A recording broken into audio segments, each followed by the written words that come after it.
You are now listening to the Sae Bae Cast, the #1 old school RuneScape podcast featuring guests from all across Galanor. To support this podcast, visit the Patreon link in the description. All right, welcome to the Sae Bae Cast number 105 with TauRS. Tau or Jono, how you doing, King? Sada, I'm very well, King. What's going on? Not much, just chilling. I'm really happy to be talking to you. I feel like there's so many content creators nowadays, and because I have a following list of like 1 million people, it feels like now, it's like you kind of have to make the rounds. I don't know if you kind of feel the same thing where you're just following so many people, and when you pop into a stream, it's either like you say hi and then kind of dwell there for a few minutes, or just kind of lurk for a little bit and hop to the next stream.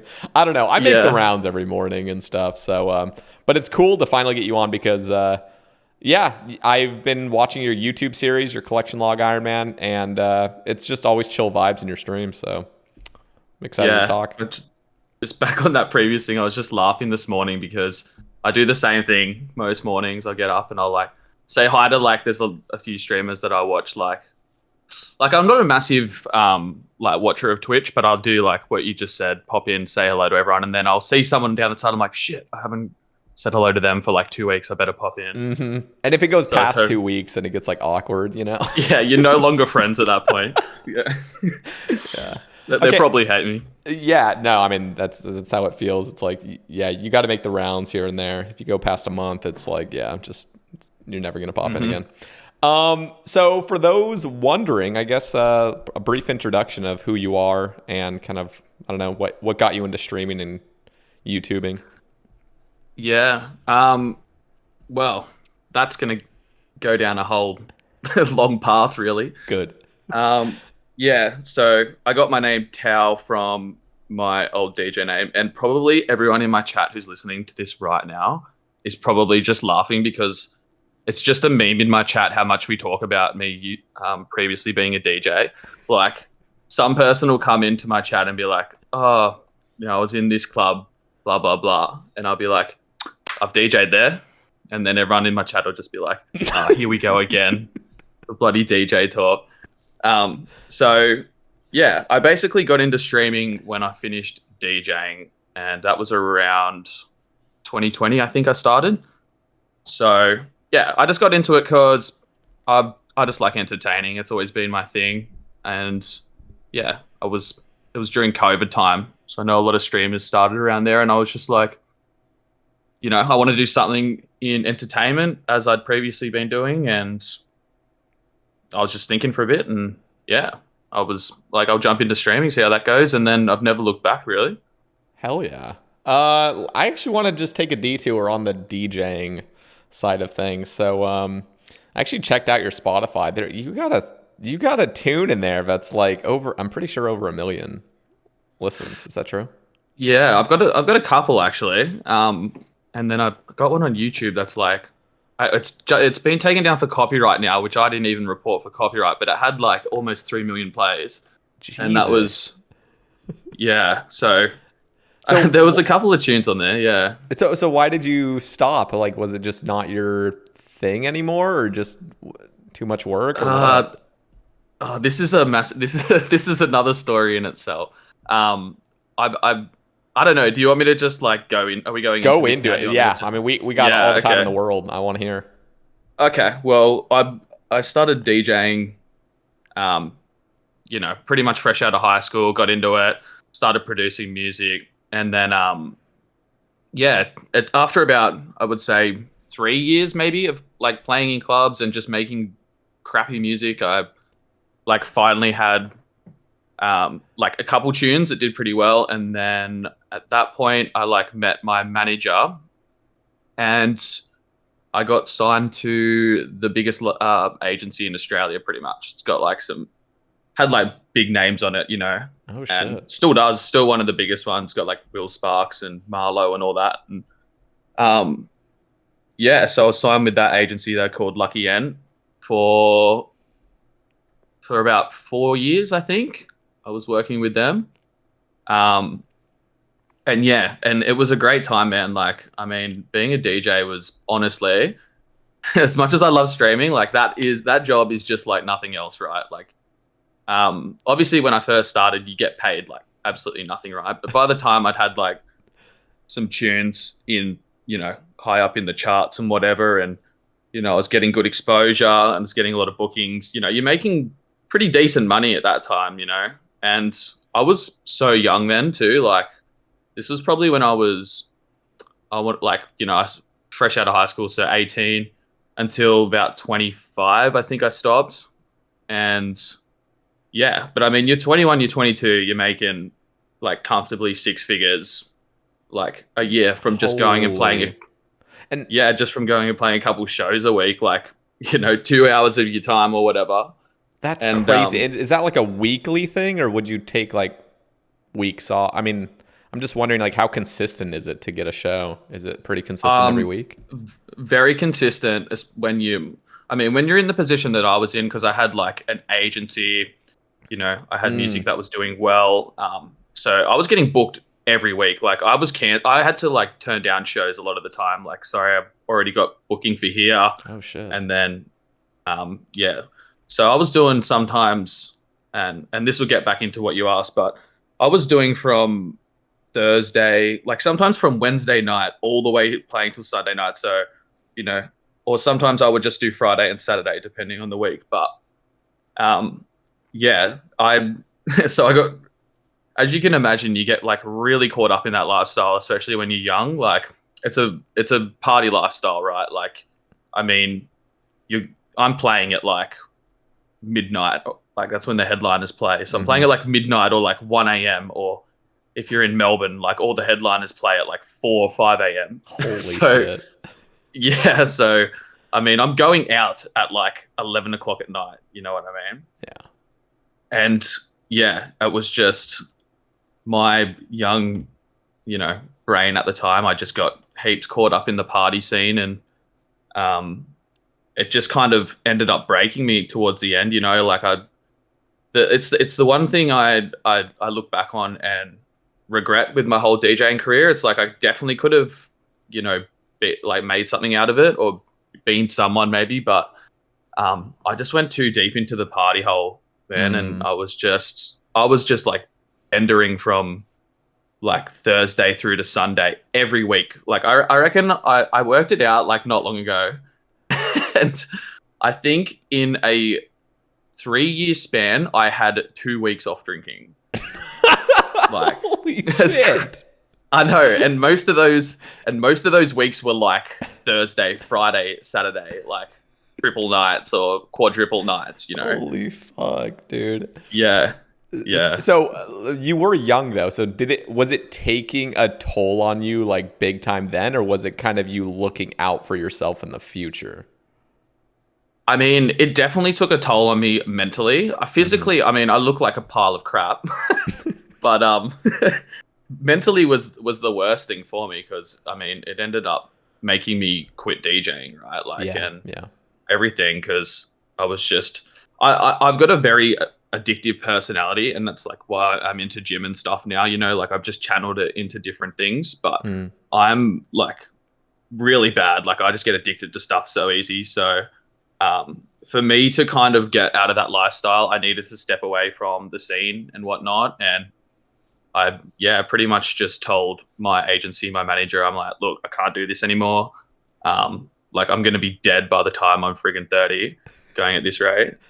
And yeah, I kind of just pulled the pin on everything, stopped making music pretty much, didn't play another gig. And then, yeah, it was a bit weird. Damn. But yeah.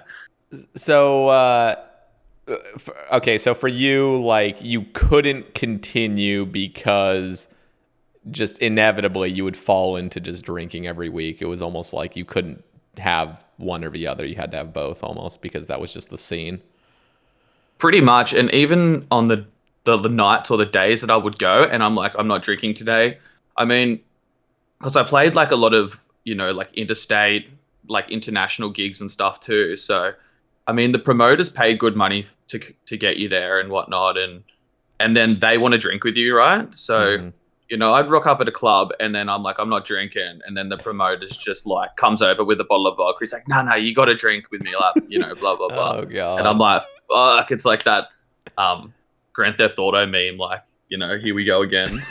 And then that was literally me walking in. Someone made one of me walking into the club and then it's a bottle of vodka at the end. It was so good. Oh God. Yeah, that's, and it sucks because you can't really make a fresh appearance. Like people already know you drink. So now it's just going to kind of be pushed on you almost. Damn. Exactly. Yeah. Yeah. Oh man. And you build so many relationships around that too, right? Like, oh yeah. You're like, oh, I can't wait to go and like, have a night out with that guy. Like, I haven't seen him in a month or whatever. He hasn't played at this club, blah, blah, blah. So, and then imagine that just getting repeated 3 times a week for like month on month. You know what I mean? Yeah. Holy shit. Like the people that you're seeing, like, don't realize that you're doing this for someone else every other night, right? But they think, yeah.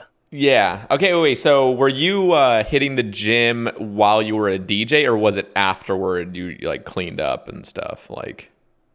Yeah, definitely afterwards. When I stopped, I remember I think actually I stopped DJing, so there was a bit of a buffer in between DJing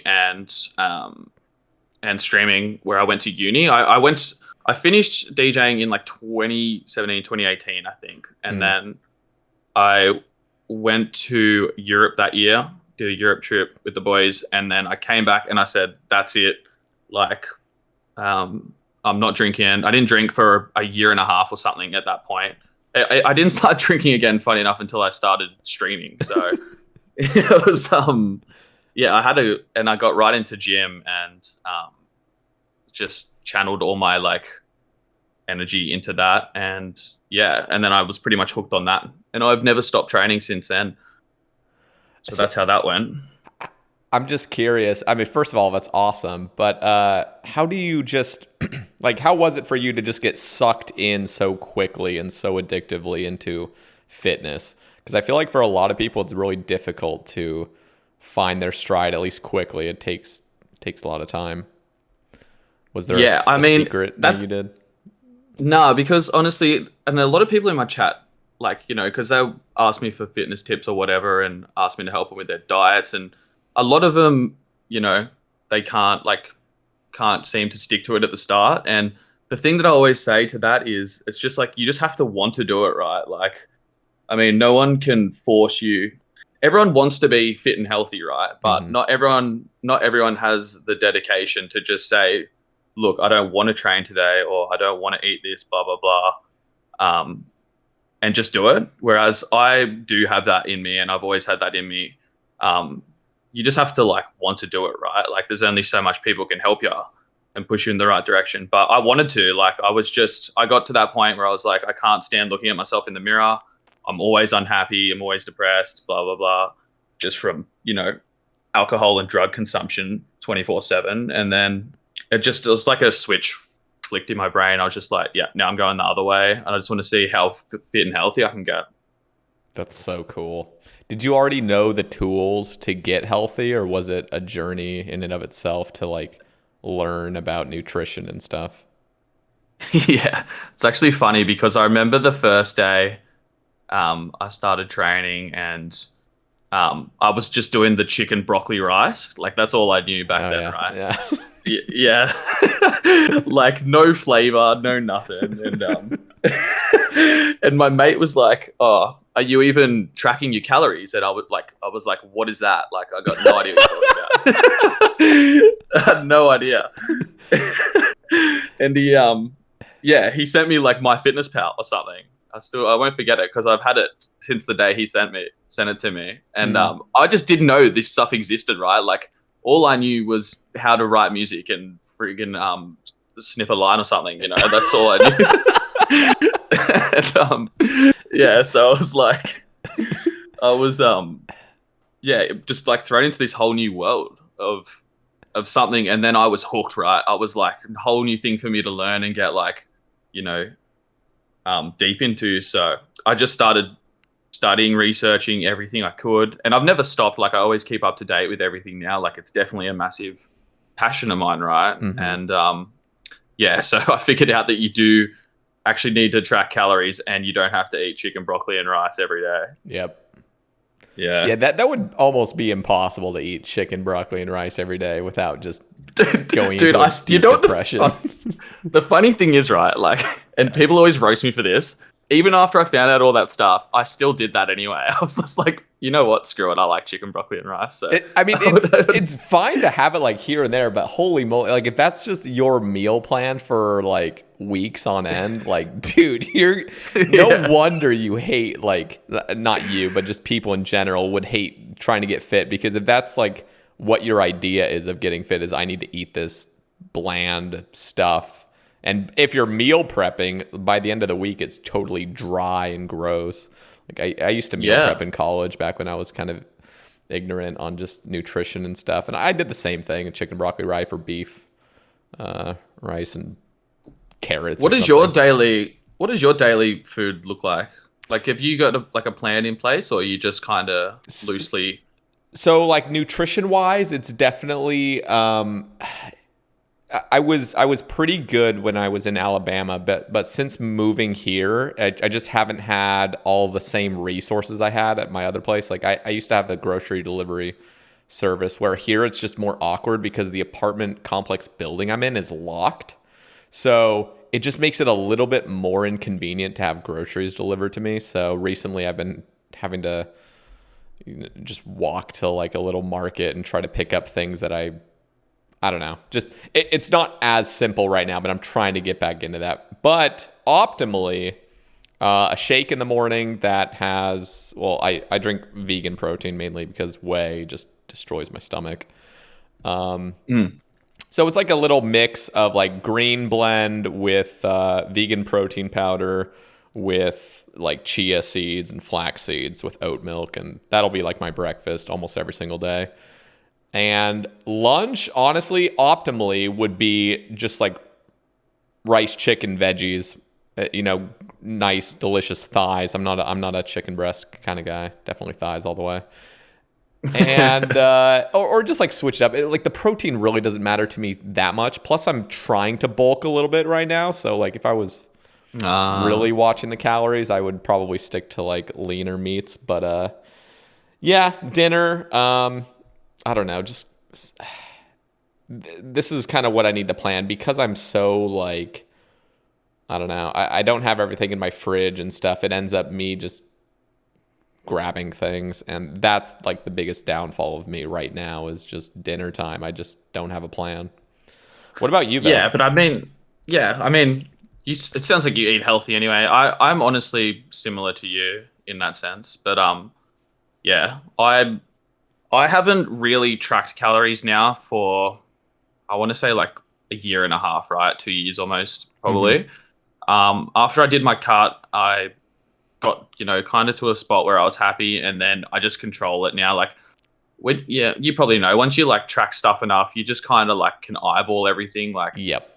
Yeah, even if you're off like, 100 calories or 200 or whatever, it doesn't really matter. Because, my baseline's like over 3K now because I'm 92 kilos. So I'm, I just need to convert that real quick. I think it's like 200. Okay, shit. Yeah, 202 pounds. Yeah. And you're how tall? 6'1", and everyone in my chat's gonna be friggin' going off right now. Everyone keeps saying I'm 5'7", but like it's just a meme at this point. If you were 5'7", 202, like that would actually be way more impressive. So like you should be taking that as a compliment. No, I'm not a short king. Nah. But yeah, so I just loosely eat. I eat healthy now, and I mean I still drink and stuff now. So I just try and eat a lot less during the week, and then I have some room for beers on the weekend. Yeah, that's really the benefit. That's what I've been trying to kind of get my parents into, because like my parents, like now that I've moved to Oregon, they live about 15-20 minutes away from me driving, and I've just had a lot of time to talk with them. And it's like I was never taught about nutrition growing up. Like my parents didn't really know much about it. I took some classes on it, and then I obviously just do my own research, which is just super fascinating. But Yeah, I mean, tracking calories, because my mom like told me, she's like, she would never track calories. Like, that's just way too much for her. Like, to have to do that, because she sees it as like, I have to do this for the rest of my life. And it's like, really? No, you just do it for a couple months. Not even a couple months. You probably just do it for like a few weeks, and then you just start getting the idea of, oh, this dish that I make is this many calories. This is the macros, like, and you kind of just start memorizing things, and it just becomes a lot easier to just eyeball things and just realize what you're putting in your body. Because I used MyFitnessPal in high school, my senior year, for like the whole year, and then I mean, really, I haven't tracked calories since, except for like just gauging a meal. I'm like, okay, what are the macros in this? And then I'll never track it again. But yeah. And Jake honestly like made the great point on your podcast when I was listening to it. And he said, like, he's like, when he figured out he could eat like pizzas and stuff like that every day, he's like, yeah, you know, you can eat literally whatever you want. Like, it's just like, yeah, you know, no, you make lower calorie versions of. You're totally right. When it comes to weight loss, like my brother got really big, my older brother, just because he had no idea what he was doing. He would just eat like whatever he wanted, eat out all the time. And as soon as he started losing weight, he didn't realize, like, it's literally just eat less. You can eat the same shit and you just eat less of it and you'll lose weight. And yeah. Just coming to that realization, like, dude, it's just calories for weight loss, you know, like that's all it really is. You know, the one thing that has changed in my brain though, like I like my McDonald's as much as the next bloke, right? Uh-huh. But if I'm going to McDonald's, right, like I'm getting, like, this is how my brain works. I'm like, if I'm going to pump this crap into my body, I'm getting something like where I'm getting a shit ton of protein. So I'll get like a double quarter pounder and like, I'm like, all right, it's 1,000 calories, but you know what? I'm getting 80 grams of protein. So it's all good. Yeah, that's actually, okay. So interestingly enough, I used to be just super obsessed with sweet breakfasts, like French toast, waffles, and just stuff like that as a kid. So in my mind for years after like childhood, I still like craved just sugary shit for breakfast.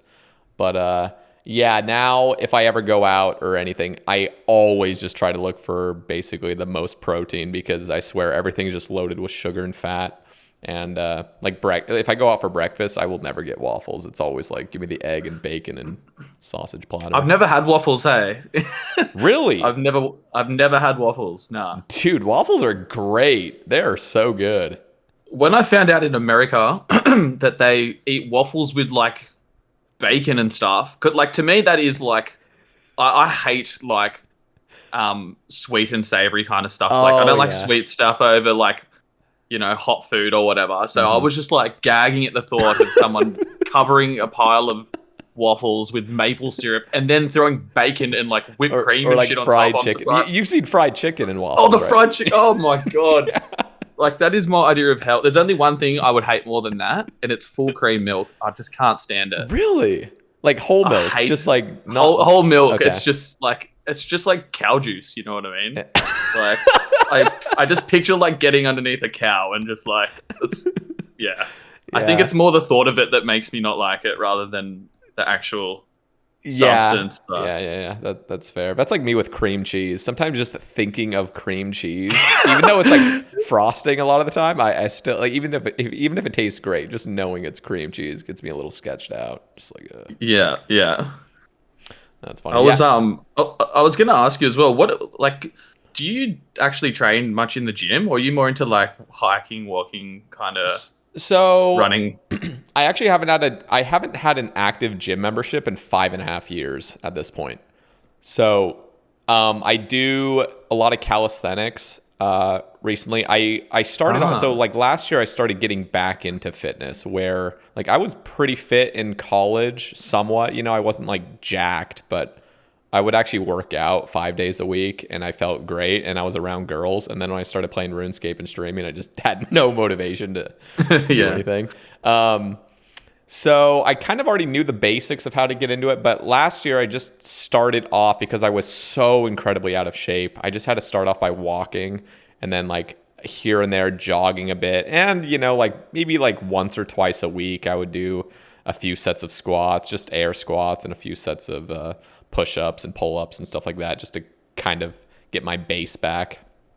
But Over the past like 4, 5, 6-ish months, I've been a lot more into running, and not even just running, but like sprinting as well. And just doing a lot of like full body workouts with like just like a kettlebell, and I'll do a lot of dips. So like mainly my exercises are like swings, dips, squats, lunges, push-ups. And that's really it. It's all kind of just at home stuff I'll do. So That's good though, because that stuff actually gets you a mad physique. I don't like. What are you more interested in, or if not both? Like just having a better body, or just like being actually fit and healthy? It's so interesting because like I actually got pretty lean a couple months ago because I just was eating at like a 200 calorie deficit basically every day for a couple months. So yeah, I got pretty lean, but I wasn't satisfied with how I looked because I just realized I didn't have enough muscle on me, you know? Yeah, It's just what happens. You're just like, okay, I have to actually start putting on weight. So I've probably put on a good 10 pounds just in the past like 2.5-ish months. I'll probably like at least half of that's fat. But that's just me like overeating, like kind of overcompensating. Because the one thing I don't want to do is do a lot of like training, and again, this isn't like weights in the gym, like going super hard, trying to push everything, but just really trying to get conditioned and building just, you know, lean muscle up to a point. I actually do plan on going to the gym eventually to start putting on more muscle, but initially I just realized I need to eat enough to basically start, I don't know, building muscle. Yeah, just sending a signal to my body like, hey, I'm in a caloric surplus. Let's put on some muscle. The last thing I want is to try to like keep my same weight and try to put on muscle. So as of right now, and probably for the next couple months, I'll just be slowly gaining a little bit more. But I've already noticed a lot of progress where it comes to muscle. Yeah, I was going to say, like the photos that I've seen of you recently, you're looking good. Although I didn't see what you looked like beforehand, but yeah. I think pretty good now. Well, thank you. I think it would be. I actually do have some pictures from about like 14 months ago at my heaviest. I was 183 pounds, and that was just like fat. I mean, that was just seriously like 30 pounds overweight, basically. What? How many pounds did you say? 183. I don't know what that is in 183 kilograms. Damn, I'm heavier than you now. Yeah. That was me. So that was me, like no muscle. Like I had lost all my muscle from college. Yeah, right. And just total fat. Now I'm 158.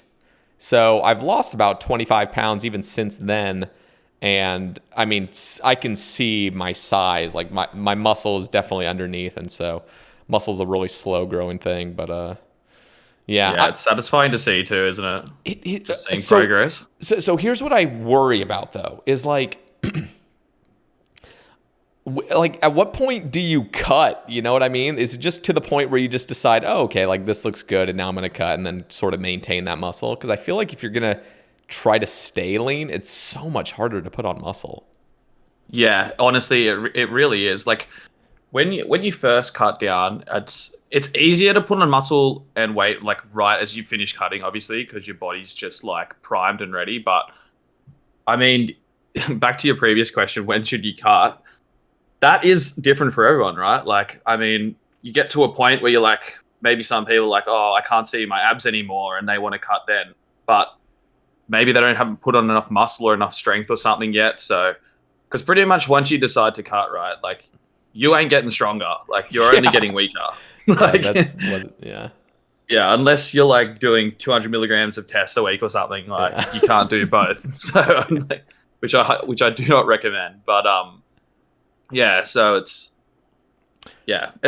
everyone's different in that sense, right? Like I still haven't cut again from 2 years ago. Like I've just been like main gaining, or if you want to call that, for the past 2 years, because just I like living like a kind of balanced lifestyle now, where I'll train really hard all week and I'll eat really well, but on the weekends I like to, I have beers on my stream, like do stuff like that. So and like some weeks I'm consuming quite a lot of beers, so I need to leave room for that. And there's no way I can possibly cut like at the same time, right? Like I would just be putting myself into an unsustainable deficit during the week. So I'm just like, yeah, I'm just like, you know what?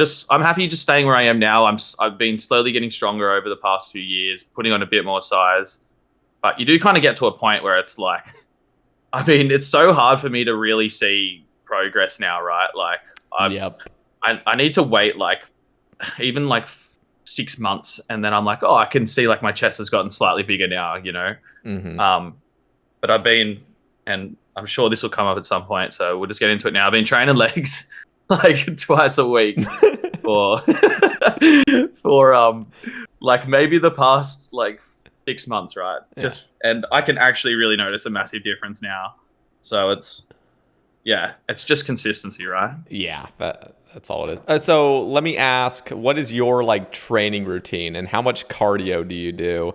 And is it high intensity cardio that you do, or do you do like steady state? I do steady state when I do it. This is the thing, right? Like I was doing like half marathons and stuff last year, whilst I've always trained weights at the gym 5 times a week. That's my standard. And I'll do heavy like 5 times a week. And then I was running 3 times a week. But now, because when I run and train at the same time, my like just the way my genetics are, everything comes off my legs first, right? Like it's so annoying, but like if I run and train weights at the same time, like my legs just won't grow, right? Like, or they'll just grow a lot slower. So I've kind of stopped running for the past 6 months since I've started focusing on legs more, and I still do cardio like 4 to 5 times a week. I just incline walk. I'll just do like 30 to 45 minutes a day of incline walking, or I'll go walk like, you know, somewhere outside or whatever. So that is pretty much my training routine at the moment. Okay. And it's interesting how like initially putting on size is really easy. But I've also looked up a bunch of videos and a bunch of things like, it's like the beginner gains always like come in pretty quickly, especially if you've already had somewhat of a foundation, like back in college I had. So it's like really motivating, because I swear just in the past 2.5 months, I look so much better, but I know it's just going to slow down now. And so I worry. Well, you said you've been... Sorry, go for it. Oh, so I was going to say, because you said you've been training for what, like 14 months now or something? Yeah, but so you're still kind of in that. Yeah, except like the first, 7-ish months was literally just walking. It was just trying to get all that fat off of me and just barely maintaining a little bit of muscle. But now it's more like really focused on getting, my protein in every single day, and like making sure I'm eating enough. Also, I want to ask you about creatine.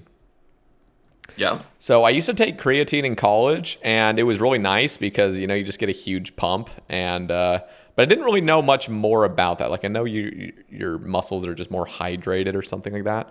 I just started taking creatine again, and I'm on like the beginner sort of start where you're supposed to take like 20 grams a day for the first week, and then you just start maintaining with 5. Yeah. You just load up at the start. Yeah, creatine, and for anyone listening, is like the one supplement, whether you train or not, you should take every day. It's it's the most scientifically proven to actually help you build and retain muscle. So yeah, even if you don't train, still take creatine, because it's the one thing you need to take. Even if you're not training? Even if you're not training, you still take it. Damn. Yeah, so I have not been taking creatine. I literally just started like 2 days ago. And so that gets me excited, because all my other gains have been not using creatine. So I feel like I'm going to get like a little booster pack almost, just like. For sure, dude. And like the pump that you get, I mean, it's not from the creatine, you get the pump so much as well. Are you taking pre-workout and stuff? I mean, yeah, I don't have a pre-workout, quote unquote, but I'll drink caffeine or just, Oh yeah. I mean, that's fine too. Or mushrooms right beforehand. Yeah. That see, that it's funny you say, like, that's just the type of drug that I never got into, right? Like, was that? Oh wait, like, you've never done mushrooms? I have done them once. Yeah, I did Okay. them in Bali, but I just didn't. I never was into that kind of stuff. I was like, Oh, dude. back when I was a young whippersnapper drug taker. I just liked all the uppers and stuff, right? So Okay. yeah, Dude, but I have to say, like, mushrooms are like beyond any pre-workout I've ever tried. I mean, just a small, like, really, yeah. I mean, just like a microdose of, well, I can't really say microdose. It's pretty much like a gram, which is I thought you were joking. So you actually do. I am not. This I as am not. pre-work- I am not joking. So, and I'm not saying like I'll do it every time I work out, but the times where I really want to push myself like super hard, like I ran 5 miles like a month and a half ago, which is the first time ever I've ran 5 miles, and it was, I mean, I did mushrooms right beforehand. And it gives, dude, it's like the mind body connection is so on point. It is so fascinating. And you just have unlimited energy. It's crazy, dude. It's crazy because like previous trips up until I started realizing that like this can actually help you in like fitness and working out. I used to just think, oh, I'm doing mushrooms, I gotta like chill, you know. But no, I like every single time I must exercise basically, and it feels incredible. It's amazing. Damn. Okay. Yeah. All right. I never thought I'd hear that, but Yeah. there you go. Proof's in the pudding. You know, I was There also, you go, guys. I was also watching a video with Mike Tyson. He apparently does mushrooms like all the time, and he does it to like use his pre-workout too. So when I heard that, I'm like, oh shit, I'm not the only person that like has kind of discovered it. I mean, plenty of people have done it, I'm assuming, but yeah, I had no idea because there's not much information out there that really tells you that stuff. And I'm not trying to tell everybody go do mushrooms for your pre-workout. I'm just saying it works. Yeah. That's so good. I can't believe it. Yeah. Never thought I'd hear that, but yeah, there you go. But yeah, I'm excited for the creatine binge, I guess, and seeing post gains like that. So It is. It's a nice little, like, when you start training with it and then you just see your muscles all swollen and stuff, you're like, yep. And then, you know, they just slowly deflate. So then, yeah. yeah. Okay. So we got a lot of topics on the thread. A lot of a lot of topics. So I want to read one, and it's coming from Miss Jord. She asks, how do you seem to balance the IRL strength grind and in-game grind? What are some good tips to keep fitness gains without losing XP? Honestly, I don't think it's one or the other, right? Like, I mean, you only need to exercise 45 minutes a day, right? Like, I mean, if you can't make 45 minutes to get away from RuneScape to exercise, then you don't want to exercise, right? But I mean, you got RuneScape mobile now, right? Just go on the treadmill and play on your mobile. When I've done previous Sub-a-thons and stuff, like I've just trained in my room, right? And push-ups, sit-ups, kind of the stuff that, you know, body weight like you do. And yeah, and that's it. But the one time when I really did sacrifice like training for RuneScape was when they released Group Ironman. Like because we were our team was so competitive in that. Like I was so addicted to this game. Like I don't think I've had so much fun playing this game since I was a kid than when Group Ironman came out. And oh, that's sick. And I was playing literally like 16 hours a day. I was waking up playing all day, like barely leaving the computer, like crap in a bucket type stuff, and then like I would just get up and do it again the next day. And I was so addicted. And I don't think I went to the gym for like, I think I went to the gym once a week for like 2 weeks then, because I just you know, didn't want to stop playing. And I was just like, what am I doing? Like, I'm going to stop doing this now. And I've just made an extra hour to go to the gym a day. But yeah. So first of all, I got to say, I'm a little envious that you got to experience that, just like that refresh of total addiction to RuneScape. Because it's so fun. Good. You know what I mean? It's just like, oh, I miss this. But literally. Yeah. Let me ask, so just in like the couple weeks, wait, you said it was just about like 2 weeks that you just barely went to the gym? Yeah, I mean, I played group Ironman for a lot longer, but I Yeah. sacrificed gym a lot for the first 2 weeks. So like in those 2 weeks, like if you don't work out, like is it noticeable at your stage? I mean, when you don't do that, like I mean, I'm assuming you just get back into it really, really quickly. Yeah, it's 2 weeks is nothing really. Like you go back, and I mean, I was still training once a week, right? Like, so I wasn't losing everything, but I have gone like 2 weeks without training when I've been on holidays or something like last year, and you come back, you're weak as for the first session or two, and then muscle memory kicks in and you're just back to where you were. So it's no big deal. That's what a lot of people think too, right? Like they're like, oh, I haven't been to the gym for a week now. I've screwed up my plan. Like it's all over. No point in me going back now. It's like, no, it's always better to go than to not. And you don't lose, gains that quick, or you're not going to like put on a bunch of weight in 1 or 2 weeks that you can't get rid of quickly. So, So that was that's pretty much it. Like it was nothing.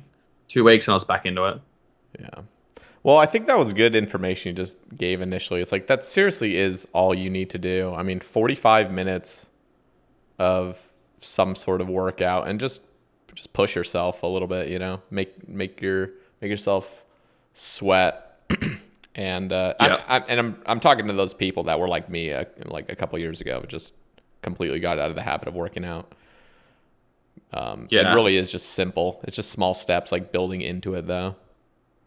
Yeah, and there's nothing I enjoy seeing more than like, especially like people in my chat who are overweight and stuff, or like struggling with eating or exercising, and like I don't think there's anything more satisfying to me than just seeing them, like people like just that in general just get better, right? Like I'm addicted to seeing people bettering themselves. So I always see on Twitter or something like, I know Sick Nerd's doing it now, and a bunch of other content creators who have gotten into the gym, and like, just seeing them progress and because you don't just get physically better, you get mentally better, right? Like it really like can't, you can't describe how much it does for your mental over your physical. It's completely changed your mindset on the world and stuff. Like, oh yeah, you just got to stay consistent, right? And even if it's like, even if you do like something small each day, right? Like if walking to your front door is big for you, then just do that and then go sit back down. You've made some step in the right direction. Like you just got to just little increments, like you just said, and that's the best way to keep going with anything. Just try and do a little bit more each day. Progressive overload. Yeah, that's one of the best things that first of all, I do agree with you. Watching other people better themselves is seriously like a really good feeling. And yeah, like I went through it myself, and what you said with like the mental, like getting physically healthy changes your mental, but it changes everything. It just like, it's like you're a new person almost. It's crazy the changes that can take place with just a little bit of consistency day by day. Yeah. All right, I lost my train of thought. What I was going to say after that, but yeah. I can't even remember who said it. I mean, obviously this is just a generic quote probably, but what you put in is what you get out of just everything in life, and especially when it comes to working out. So at least for me, that was like really, I don't know, it's just like words of wisdom. I was like, damn.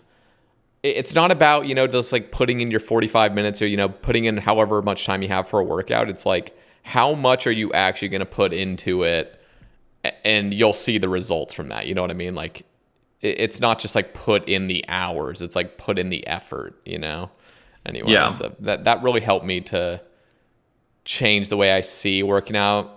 Is just like, this doesn't have to be a chore. It's about like improvement. I don't know. Yeah. Absolutely. Yeah. Anyway, so I'm scrolling through. All I'm seeing is Miss Jordan. You know what? So let's. I do want to talk a little bit about your YouTube, because it sounds like you streamed first. So here's a topic by Miss Jordan once again. She asks, "What drives you to continue streaming and creating YouTube content?" And I'm actually just, curious, where did the YouTube fall into place? Was that afterward? Yeah, I actually only started doing YouTube properly when Group Ironman came out because yeah, we knew we were going to be competitive, right? And we were ranked 2 just below Devious and Zulu and stuff, right? Oh So shit! it, Didn't know that. yeah. Um, hang on, I thought someone I thought someone was yelling at my front door.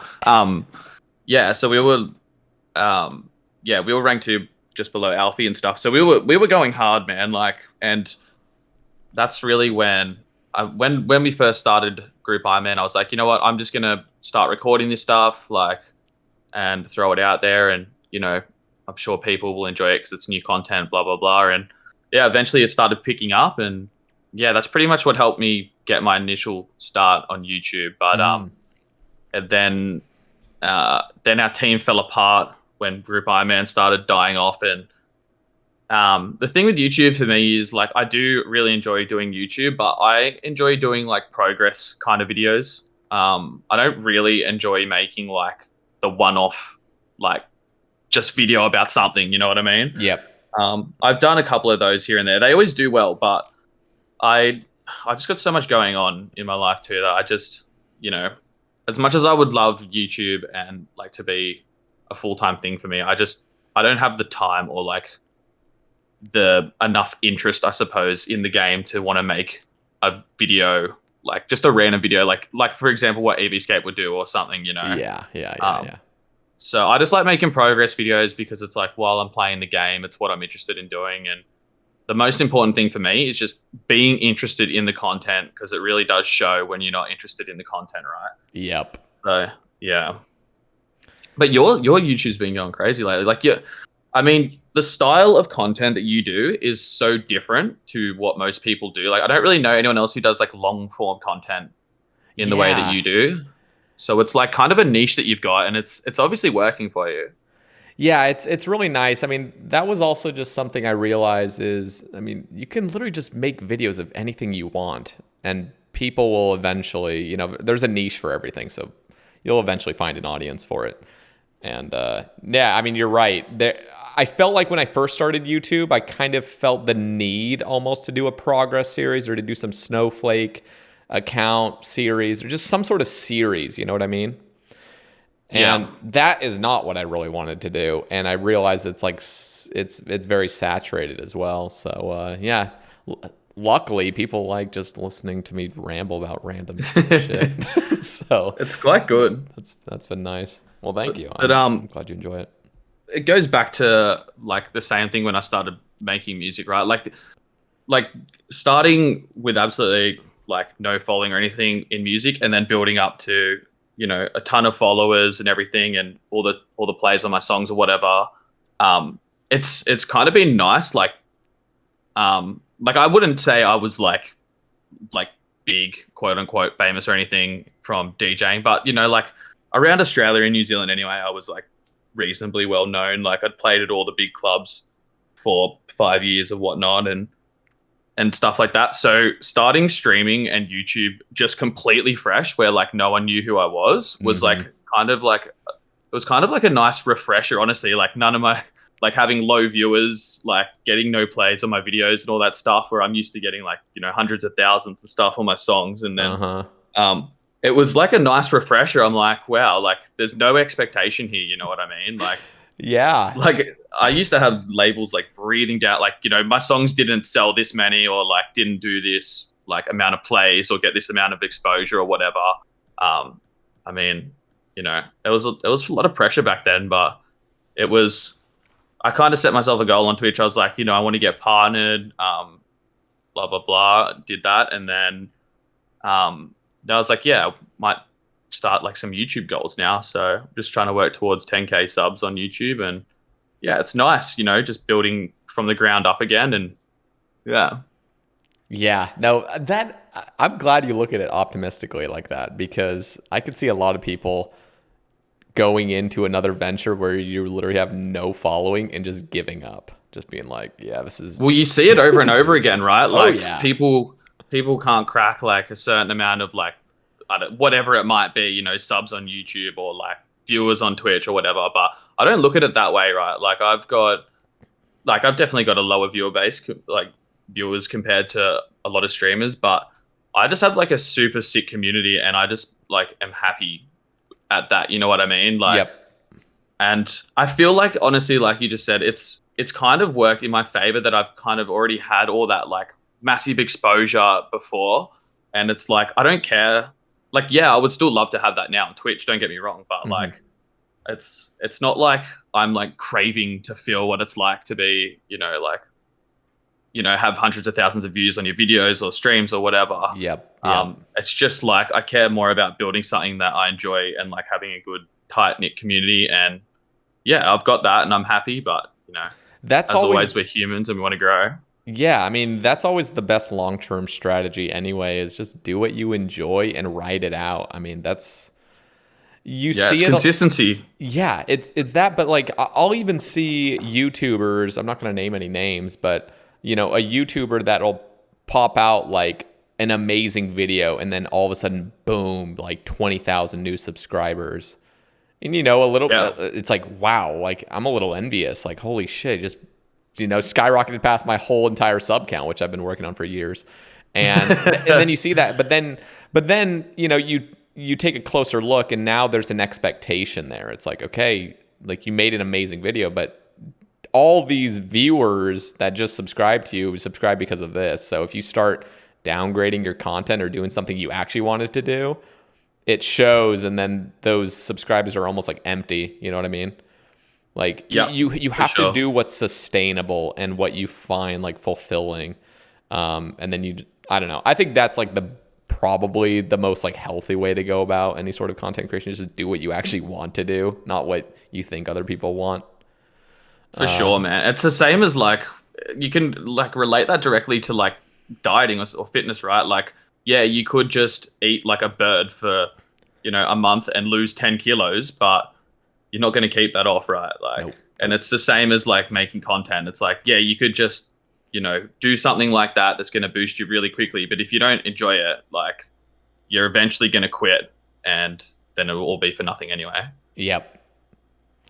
Yeah. So yeah, I like the route you're going down, where you're just doing the stuff you enjoy. And I mean, I'm doing the same thing, but it's there'll be things that come up that change. And it's just cool. I don't know, just riding the wave, sort of, because I've never had insane growth. It's all just been very, very slow and just passive, and that's really how I like it. There's no surprises. It's just like, okay, just keep doing what I enjoy doing, and you see it like an upward trend almost every time. So how, like, you're putting out a video every other day, right? Like, I mean, or every few days? Optimally, I would like to. It's just like, I don't know. It's tough because, and I made a tweet yesterday kind of just talking about, it's hard to put into words, but it's almost like I sabotage myself by thinking of like, I don't know.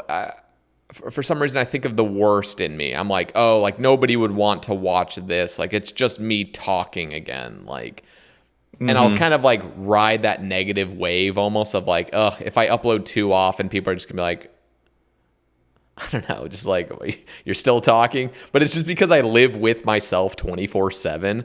I just find myself annoying. And so when I want to make a video, it really just depends on my mood. I'm like, damn, like, do I actually want to sit here and talk and annoy myself almost, because I'm just, I don't know. Yeah. It's sort of hard to describe it. And the way I make my videos is really just, there's a topic and I ramble about it. That's at least the rambles. It's just, I don't know. Sometimes I don't think I'm putting in enough, or I'm not trying hard enough. And then I kind of sabotage myself and say, no, I'm not even going to upload anyway. But yeah, optimally 3 videos a week would be amazing. Dude, I can relate to that so hard. It's the life of a producer, bro. Like, you make a song, you listen to it hundreds of times, and then you hate it, and then you're like, I'm not even going to release this now. Yeah, that has got to be the worst, dude, because that happens to all my favorite music. I end up hating it. Yeah, it's a hard life, honestly. I heard something, I think Eminem said something about like he knows what song's going to do the best by the one that's most annoying to him, or something like that. That's interesting. Yeah, it was something about just like if the song is incredibly annoying and he just hates it, it'll always do super well for some reason. It's weird, but yeah. That's funny. Okay. All right. This topic has been brought up too many times. I'm going to read it off of Behemoth. He says, "Ask him about his pillow." I'm out of the loop. Wait, you haven't heard about the pillow yet? Maybe. Okay. Maybe I have, but as soon as I hear it, maybe it'll remind me. Okay, this is just a Behemoth. Literally, okay. This is I roasted him once. Like, we're obviously mates, and we roasted. I roasted him once about like how skinny his legs were, right? Like as a joke, you know. I'm not actually gonna roast someone like in proper, but and then we just like been roasting each other back and forth. But the thing that I didn't think about is this dude has a massive platform to roast me on. So he's just taking everything and twisting it and just like, you know, chicken legs this, chicken legs that. And I had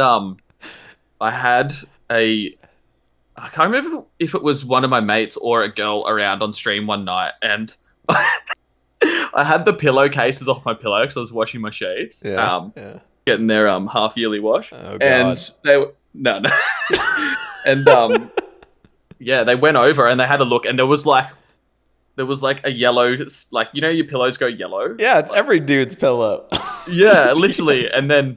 Actually, I do remember now. It was one of my mates, and he came over. I was out of the room, and he held it in front of the camera, just like I've definitely seen this. Oh, what the fuck is this? Yeah. And then so the pillow meme was born from that. But now, like, even I'll be running around the game now, right? And like someone will come up and be like, "Oh, yo, Tao, what's up?" or something, and I'm like, you know, I'm like. They're about to, like, you know, say, "I love your content" or something. They'll just be like, "Dirty pillow" and teleport. Or like chicken legs and then teleport. But I love it. That is so funny that you're taking on Behemoth, who has like 100,000 subscribers on YouTube, and yeah, Jesus Christ. Yeah, it's all in the name of love though. Like it's funny. Yeah. So that's the pillow meme for you. I mean, can people? Okay, I know it's all fun and games, but let's be honest, guys out there. I mean, I don't know about girls, but like every dude's got that, you know, 5-year-old pillow, but it's just yellow. I mean, it's just completely. Dude, I don't even think mine was that bad compared to some I've seen, honestly. And now, like, because I didn't get rid of it right away, like I had people over on stream, and every time I did, my chat would be like, "Go check his pillow," and then like. I had like a girl over or something, and she went and looked at my pillow, and she's just like, "What the fuck?" Like, completely throw me under the bus by my chat. Oh my god. Yeah, and then so I did a subathon last year, and one of the forfeits was to throw out the pillow. So that was, yeah. Oh shit! So it was a comfy pillow, man. Yeah, those are the most comfy. The more yellow they've become, you know, they're comfy. You got to wear them in a bit, you know. Yeah. That's funny. All right, here's a question from Katarina. She asks, "Why do they call you DJ Bluetooth?" They don't. This is I went down to Melbourne to meet up with Kat and Defy and stuff for New Year's, and I don't know. We were all just pissed in the hotel, and then friggin' Defy started calling me Bluetooth Cameron. I don't know. It's just I don't know. Randomly. It's just. You know how Defy is. Yeah. So it was just some random thing they thought of. So there's not much substance to that. Okay, I need to ask, is Defy exactly how he is on stream in real life? Exactly the same. Yeah. What a legend. That is so funny. You know what Defy did surprise me, though? Because we've hung out quite a few times now, and I honestly, when I first met him, didn't think that he would be much of like a drinker or anything, right? Dude, really? That guy goes so hard. You didn't think he'd be much of a drinker. He definitely looks like a drinker to me. But yeah. You reckon? Yeah. Because I never saw him drinking on stream or anything, right? Like when I first started talking to him. So I was like, yeah, nah, this guy, like, he won't drink much. Dude, he's the instigator. Like, he's like the biggest sender I've ever met. He's just like... So who can drink more, you or him? I can drink more than everyone just because I'm seasoned, you know. But isn't Defy like 6'7" or something? Yeah. Massive hill giant. Massive. Yeah. How much does he weigh? I don't know, bro. But when I had my stream meetup last year, and Defy and I flew up and we met up with heaps of people, and we were wrestling, and he was way stronger than me. Like he was like pinning me down. I couldn't even get up or anything. Holy shit! Well, that's just that's just size, just brute. Just size, yeah. He's strong, yeah. Yeah, that's crazy. Yeah, when I first started watching Defy, it happens with all the streamers that are tall. Like, did you know if you know Puggin and Coxie, they're both like 6'4". Dude, I thought Coxie was like 5'2". I swear, Same. I know what you're talking about. He looks and I thought that the same with Puggin. I was like, you look like you're 5'7". You know, like. Who was the other person that I thought was short? Oh, I know what you mean though. It happens all the time. I'm like, they're 100% short, and then you meet them and they're so tall. Trying to think. Yeah, those are always the two I think of initially. Well, mainly, and the reason I thought Puggin was so short is because I knew Lake was short. And so, I don't know, for some reason I was thinking like, oh, they're... I just think like, when I see Lake, when he used to use Facecam all the time, like he looks the same size as Puggin, and so I just kind of related because they were like friends. I don't know, and then I just in my head for years I was like, oh yeah, Puggin's like 5'8" or something, and then he turns out he's like half a foot taller than me. I'm like, oh, Jesus Christ. It's crazy how the camera manipulates it like that. Oh yeah, and I don't know. How tall are you? I'm 5'11". Okay. Yeah. Unfortunately, I just never hit that extra inch. Hit 6 foot. Yeah. Is that classified as a short king because you're below 6 foot, or what's the? I don't know. I think I think 5'9" is like the line where it's drawn. Like you could say 5'9" is a short king, but I think like anything lower than that is technically, well, at least in America, 5'9" is average male height. Yeah. Right. Okay. But I don't know. I mean, some people would probably say under 6'2" is a short king, but like, who knows? Everyone's yeah. I wish I was just an inch taller so I could just say I'm 6 foot without having to lie, because I will lie sometimes. I'll just say I'm 6 foot. I was gonna say, as if you're not lying at 5'11". I'm pretty 100% saying you're 6 foot. Like I still lie, but. There's something about like the fear of kind of getting like caught, like, oh, you're not actually 6 foot. It's like nobody's fucking Someone like rocking up with he's rocking up with a measuring tape. All right, let's find out if you really are then. Yeah. No, but luckily, you know, I'm at the height where it's never been a problem. Like I'm not like in college. I was never self-conscious ever about my height. I was at not the perfect height, but I was at that level where it's never a question. If I was 2 inches shorter, it would probably be a thing for me. I'd be like, oh, I wish I was taller. Yeah. No, I know what you mean. But yeah. And you're what, 6'1", you said? 6'1", yeah. That's nice. That's like a perfect height. Plus if you're, I would say like 6'1", 6'2" is like the perfect ideal height for normal just health.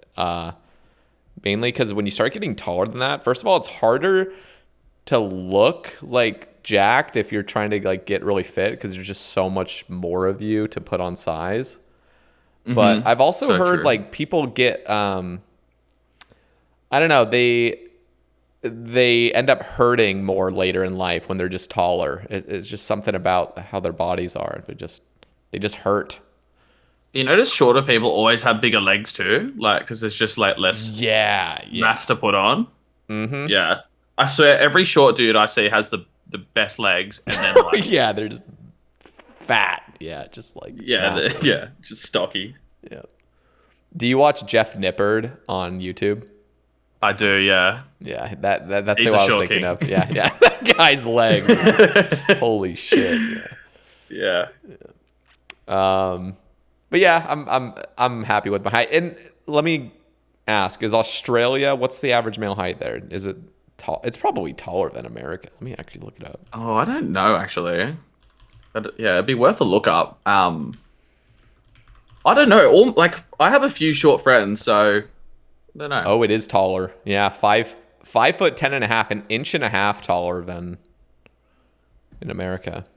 I wonder what the tallest country would be. It'd have to be like you'd think like maybe like Norway or something. Yeah, that's They're what I was giants, thinking. right? I was like, probably Norway. Let me see. Yeah, they're huge. Dude, if we've guessed this, I mean,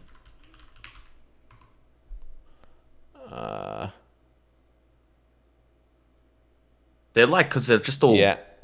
Oh, the world's tallest people are no longer Dutch, but the Montenegrins. Where the hell is that? I don't know. I don't want to sound like an idiot. Oh, God. Montenegro, I guess. I literally don't even know where that is. Like that's how uneducated I am. Jesus Christ. Montenegro.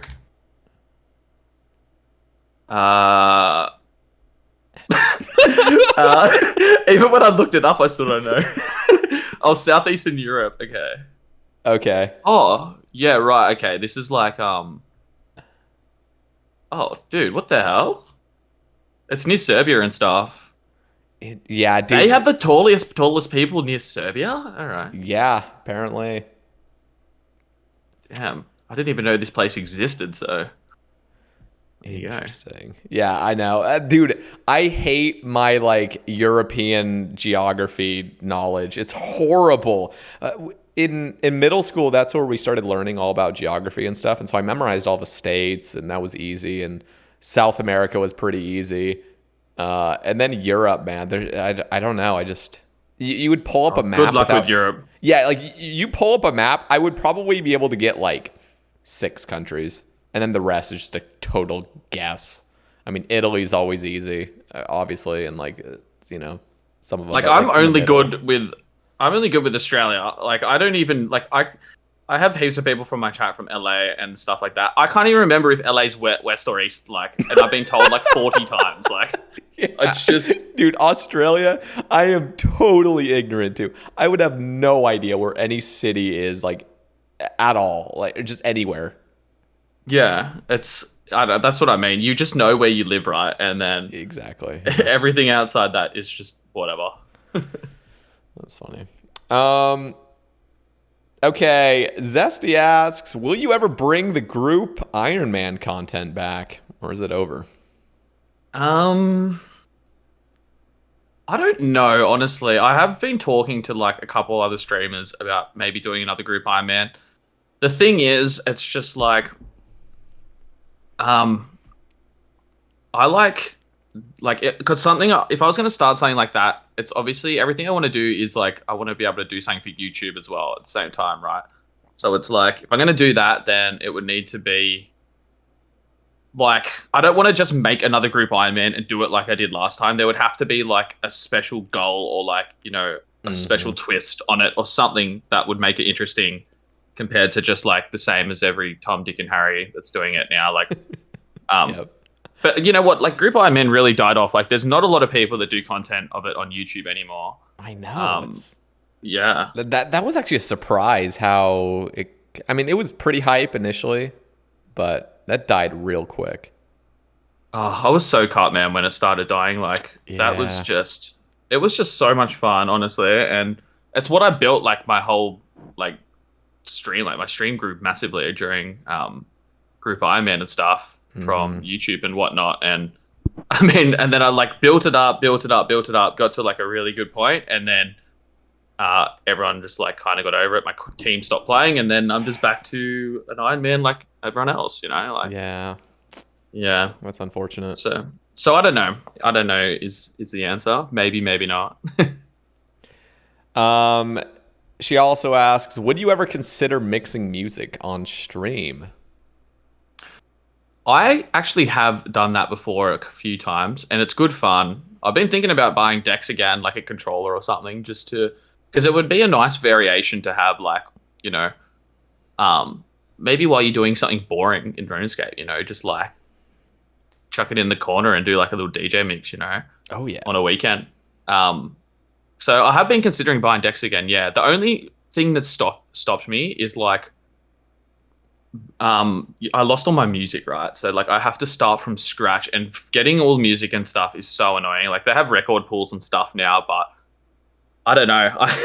I'm too washed up now to know about anything. So yeah, it's definitely on the maybe card at the moment. So could be. I mean, the ones I've done before, I had like my friends come around, they bring all their stuff. and all their music and stuff. So it was just as easy as plug it in and go, but now it would take like weeks and weeks of preparation, which I don't mind doing. I just need to need to make that step, right? Yeah, that would be really cool. I mean, I would definitely tune in. I know Bodie. Yeah. Did Bodie ever do his DJ stream? I know he was teasing it. He must have done it. I must not have popped in. I think he did. Yeah, I think he did. Yeah, was it just one time, or did he do it for like a couple of weeks? Or I don't even know. I just remember him tweeting about it. And I was like, that sounds hella sick. Because Ari Slash used to do a bunch of DJ streams too. Yeah, I think it'd be unique, right? Like, not a lot of people doing it. So. Oh, yeah. No, it's like super hype too. If you get like a nice setup going too, just. It's even like I've made music on stream before too. I would love to start doing that again, but it's the same kind of thing. Like, I lost all my like sample packs, all my plugins, which is like, yeah, it's just like the programs you use to make the sounds and stuff. And I mean, I would have to go through and get all those again. It'd be an expensive feat, pretty much. Like, yeah, they're not cheap. And a lot of time, probably just getting back into it, I'm assuming.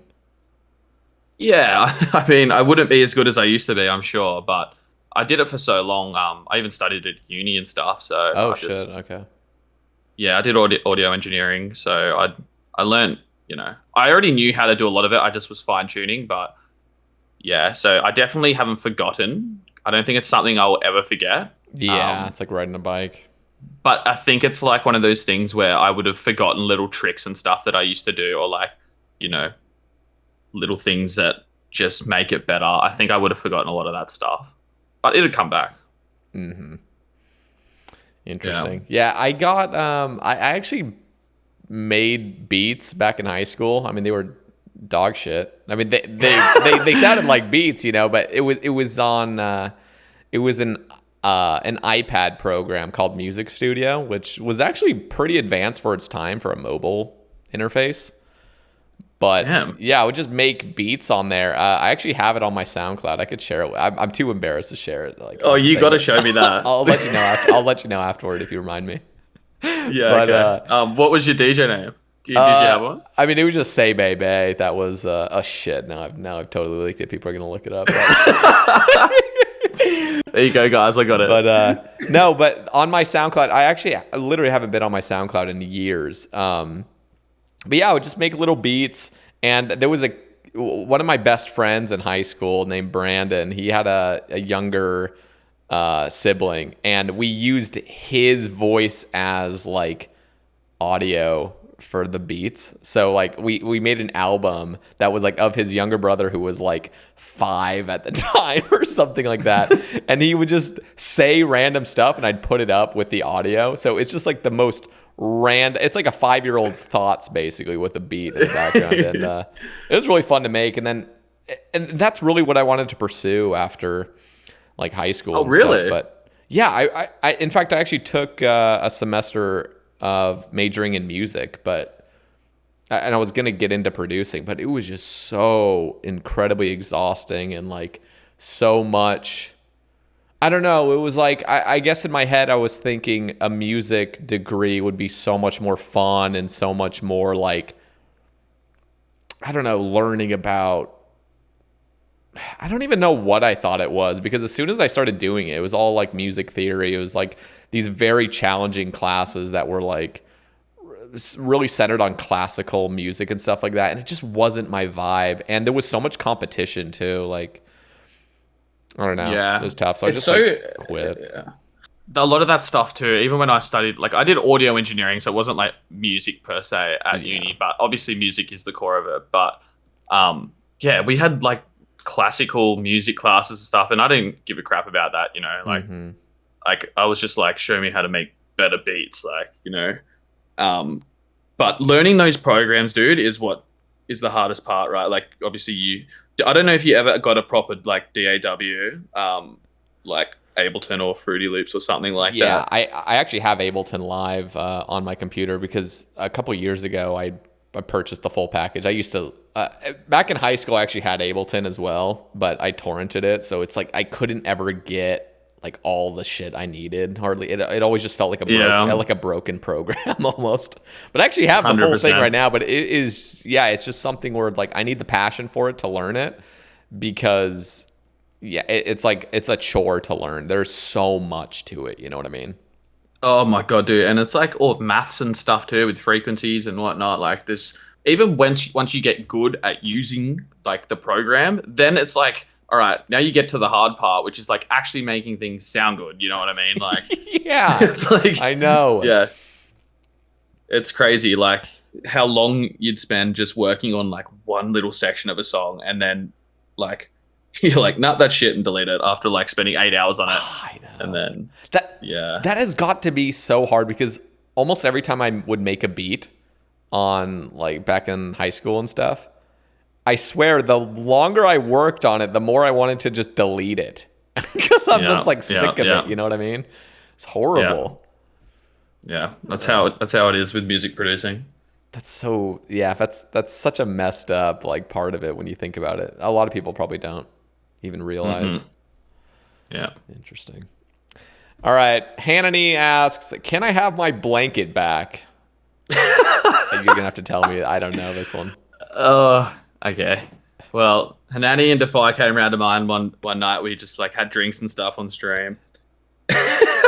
She brought a blanket with her because she's driven up the coast, and like they ended up crashing at mine. She left a blanket here. It's still out on my lounge, Hannah, if you're listening to this. So I'm going to sell it off to the highest bidder if anyone listening to this wants it. Hanani's blanket, we'll start the bidding at $100, I reckon. And is it yellow? Because like I need to ask. I want to check now. I want to check because they were both roasting me for my pillow when they were over. So I got to check if her blankets are yellow.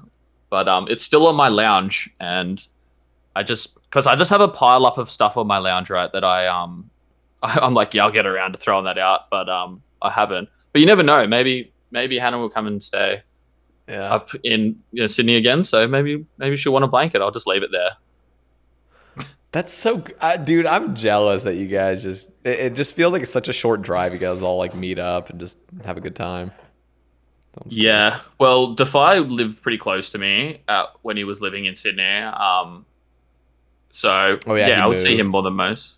Yeah, but now he's moved to Melbourne. So how far is that? There's no. It's like it's not far. Like it's an hour and a half plane ride. So yeah, it's pretty close. So you guys would fly like how like no like he lived.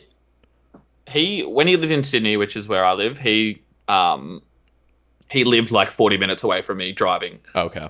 But now he lives like an hour and a half flight away, or like, I don't know, 10 hours driving or something. Oh, Jesus. Okay. Yeah. So still close enough where I'll like go and see them. Like he lives near, like, I don't know if he lives near Cat, but he lives in the same city as Cat and EVscape and stuff like that. So I usually catch up with them when I go down there.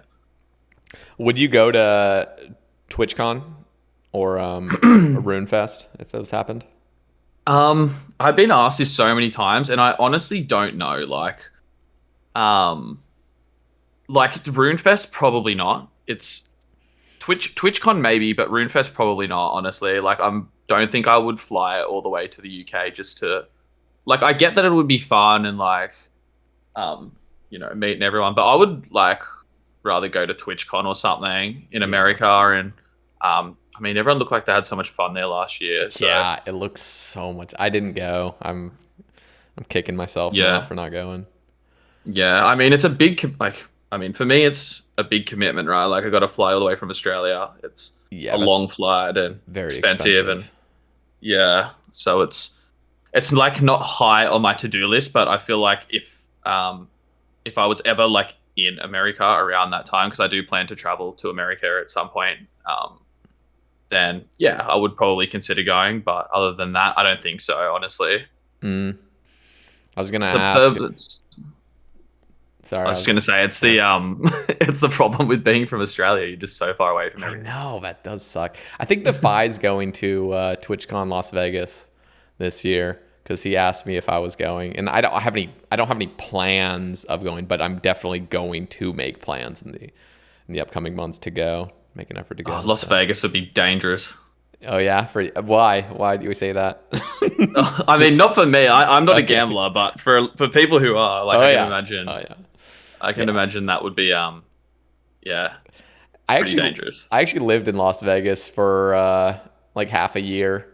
I was doing solar sales. I was selling like solar panels to people. Well, I wasn't actually selling the solar panels to them. I was selling a lower utility bill. And so as long as I made the sale, people would come and install solar panels, which weren't technically those people's. It was just like they were renting the solar panels to get a lower utility bill. Anyway, nobody cares.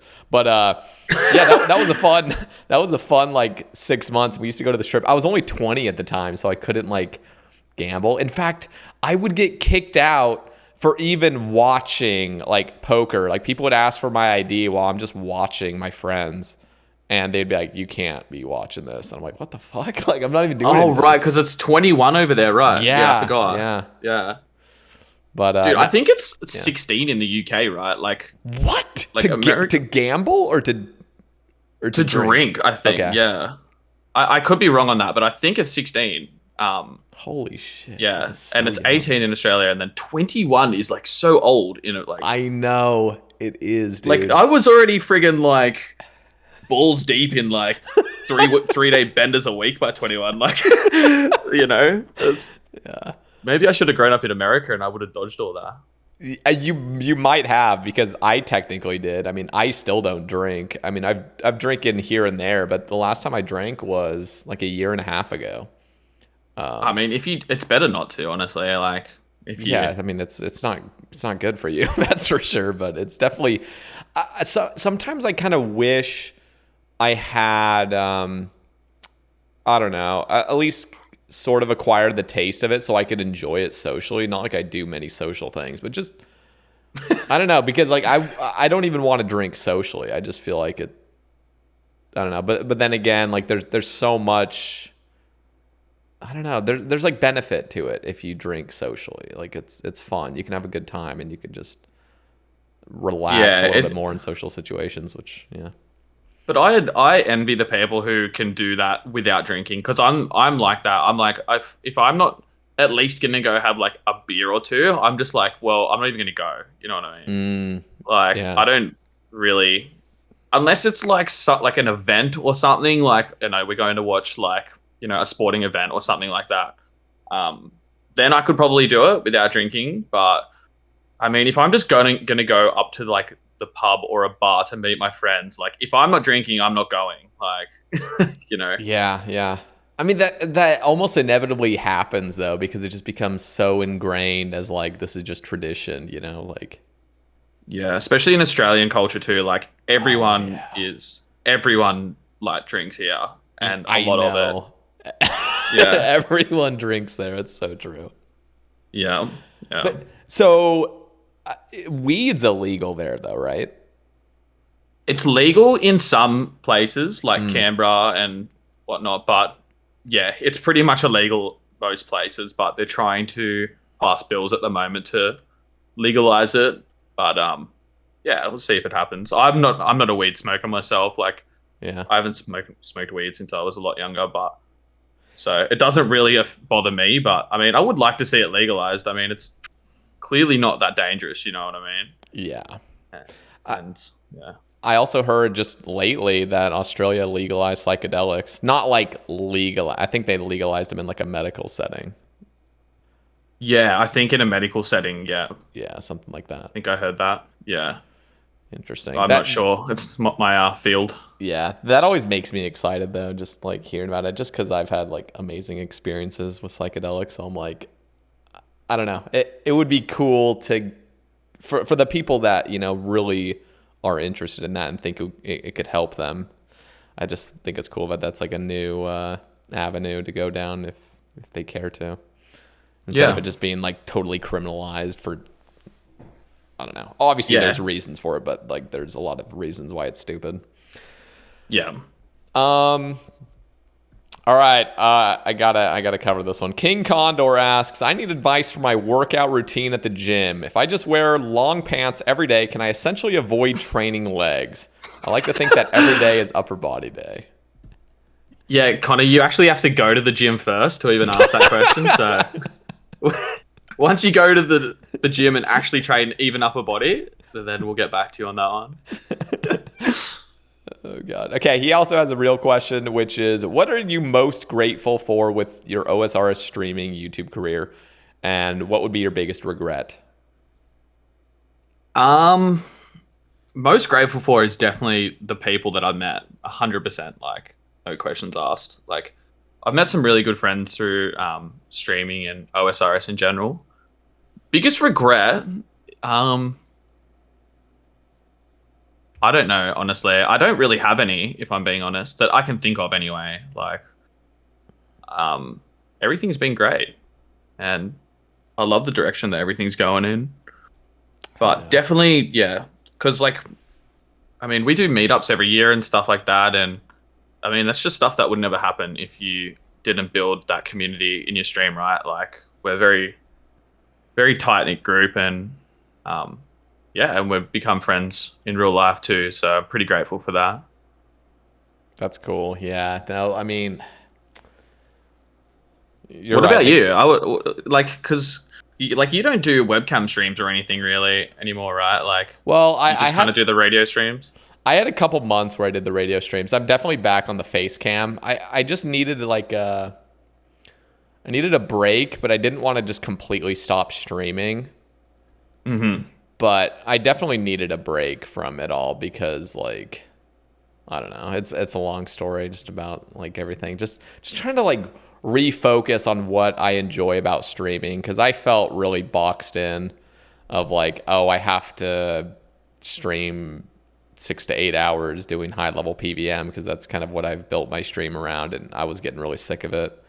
So like, yeah, just trying to not rebrand, but just, I don't know. Isn't that the hardest thing, right? Like, you just really build up your stream around something, and then you feel obliged to be streaming that content all the time. But then, in a sense, you're just killing yourself inside. And it still happens to me now. I'm like, oh, you know, I can't stream myself doing this. Like, you know, that's not what people want to watch me for. Blah blah blah. Yeah. I think most of the people who really want to watch you is just like, they just want to watch you for you. You know what I mean? And it's exactly. I always try and step back and tell myself that, but it's hard, man. Like, so many times, especially recently, probably like the same as what was happening with you, is like you feel like you just have to turn on the stream, and like wasn't enjoying playing Rooney a lot, and it was just like turning on the stream because I'm like, I have to, you know, like it's, you know, your job or whatever it is. But yeah, I think you just got to take a step back and try and do stuff that you enjoy, right? Even if you like have lower viewers, or, you know, it's a slower month or whatever, just to, because like at the end of the day, it's like we said before, right? It's the consistency that counts. Like, I'd rather take a step back, have a slower month, and keep my sanity rather than just do something that I hate, completely burn out, and stop streaming. You know, like, exactly. Yeah. Yeah, that I was dealing with my own shit a couple months ago, so that's why I was doing all the radio streams, which were like, it was beneficial for me because I really just did not want to stream. I wasn't enjoying it. The things I was streaming, I wasn't enjoying, and I could have just made a switch, but it just felt wrong to just all of a sudden be like, oh, I'm not gonna do any of this. I felt like a break was needed, and then I just would do a radio stream here and there just to sort of keep up appearances, almost like I haven't abandoned like Twitch. I didn't want to have that be my message. Well, that's good, and it's good in a way too, and at least you're still putting out YouTube content, right? Yeah. I forgot to ask you before, is it did you move to be closer to your family, or is that to do with why you weren't streaming as much and stuff? Or no, I mean, okay, so the reason I moved is because so I was living out in Alabama for the past 4 years with my older brother, and then my younger brother would come in and out of school. Like, he'd go to school out of state, and then he'd come back to work, and we were living together, and it was great. I mean, rent was super freaking cheap, and it was just sort of nice being a DGen there and just being able to stream and grow my stream there. But eventually got to the point where I was like, I'm not even progressing in my life at all being here. I'm like stagnating. I'm not even stagnating. I'm like declining basically. And a lot of that was like my older brother and I started seeing differently, I guess. And I mean, you just live with your adult brother for 4 years. You kind of end up just going on different paths sort of. And so like I just needed a break. Plus I just didn't like living with people anymore. I just wanted my solitude. And so I wanted to live alone, and I could have just moved out there, but honestly, Alabama's nothing great. It's pretty boring and not great. So moving back to Oregon, this is where I actually grew up. It wasn't to see family. It was mainly just, I know it here and I love it. I love the weather. I love the hikes and the trails and everything. And I ended up just living in the city that my parents live in, just for convenience sake, but it wasn't really about being next to them. I'm not really like I don't need to see family all the time, to be honest. Yeah, okay. All right. So you got like another job and stuff there now, or it's just streaming? It's still just streaming and YouTube. The podcast honestly has been sort of carrying me the past couple months when I wasn't streaming as much. But I mean, I had built up some savings because rent was just so cheap in Alabama. So I was able to get out here without much of a hassle, really, besides just spending several $1,000s. But it was saved up. I was prepared for it. Yeah, okay, gotcha. So, that's interesting, though. Yeah, now we're on the rebuild, which is sucky because I'm still trying to get back into the groove of streaming, and so I'm trying to figure out my place, how I enjoy streaming, and figuring that out is still like kind of stressing me out a little bit, but yeah, I'm glad that's what everyone doesn't. Yeah. I mean, everyone doesn't realize how stressful streaming can be, really. Like, they think, oh, it's so good, you just click live, get paid to play video games or whatever. It's not like that. Like, it's like that sometimes, but it's like that at the beginning. It feels like where everything's better than what it was, and then when you start relying on it, it's always about the money. It's like the reliance of like, oh, I need to make this much to pay rent or whatever. Like that just makes things so much more stressful. Exactly, and that's what I always said to like my stream and stuff too. Like I've always kept another job at the same time because I don't want my stream to come to that where I'm like turning it on every day. I'm like, shit, I need to make like this much money to pay rent. Like, I don't want it to ever get to like that. Like I'll always work another job at the same time, even if it's just like part-time or whatever to pay my bills. So then when I turn on my stream, I'm just like, and even still, dude, like even still it gets stressful, and I've like tried to like mitigate all of that stuff, but like I totally get it. It would be harder for you when it's completely what you rely on, Yeah. It just makes, I don't know, it's just another stress it's just another like stressor that just kind of forms from streaming, which sucks because that's not how streaming initially was. It was all fun and games. Don't you miss that? I know, it sucks. It's so good. Oh, you just click live and you just stream for like 12 hours and you wouldn't care. Like it was so good. But it goes back to what I was saying before, right? Like, it's kind of worked I'm starting to get more towards like the stressing about stuff here and there now, but like for so long it was just like a nice, refreshing thing for me, right? Like, like I didn't care. I had all that previous exposure, like already. I just like completely built a brand elsewhere, and now it's like I'm going to start and build a new brand, And it was so nice at the start, just like no expectation, see what happens. But then you start growing at like a certain rate, and you're like, "Oh, now I need to do better." And then you start getting. I know it just happens. Like you start putting expectations on yourself, and then you start thinking. You start putting expectations on other people about yourself that aren't even their expectations, but you start almost. I don't know. It becomes mind games, dude. It's horrible. That's so funny. I'm glad I'm not the only one who feels it. I'm sure everyone feels like that in a certain way. Like put certain expectations on yourself. The one thing I've really, really focused on in the past couple of years, because I used to be so bad with it, even with like training, fitness and stuff, is just like concentrating on myself and not comparing myself to others. Like it's so hard to do, right? Like because you're always like, So oh, this hard. person's doing so well, and like I'd love to be doing like that. But the thing that's really helps me is like look. What I like to do is like look at my pros and cons and like focus on that, right? And then if I do compare myself to someone else, then it kind of puts it in perspective for you, right? You're like, well, I've got all these good things going on in my life. They probably have their problems. Yes, they're like, doing better than me at this or whatever, but everyone has their own thing going on where they wish they could be better at. Exactly. And they probably are looking at you for certain things saying, damn, I wish I had like had that. You know what I mean? It's human nature, right? Like you're always comparing yourself to other people, but I just like to put it in perspective. Like I still do it, but I just put in myself in like reality check and perspective now. When I do it, I'm like, like I just said, they've got their own thing going on. I've got my own thing. Exactly. Just try and be better than you were today. You know what I mean?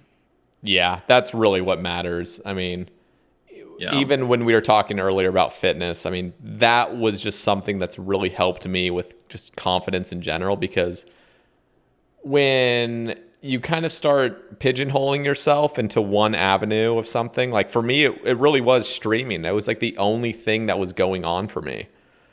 And so when you only have one thing riding on you, it ends up being your, like, I don't know, like if that ends up failing, or if that, like, that can crush you, you know what I mean?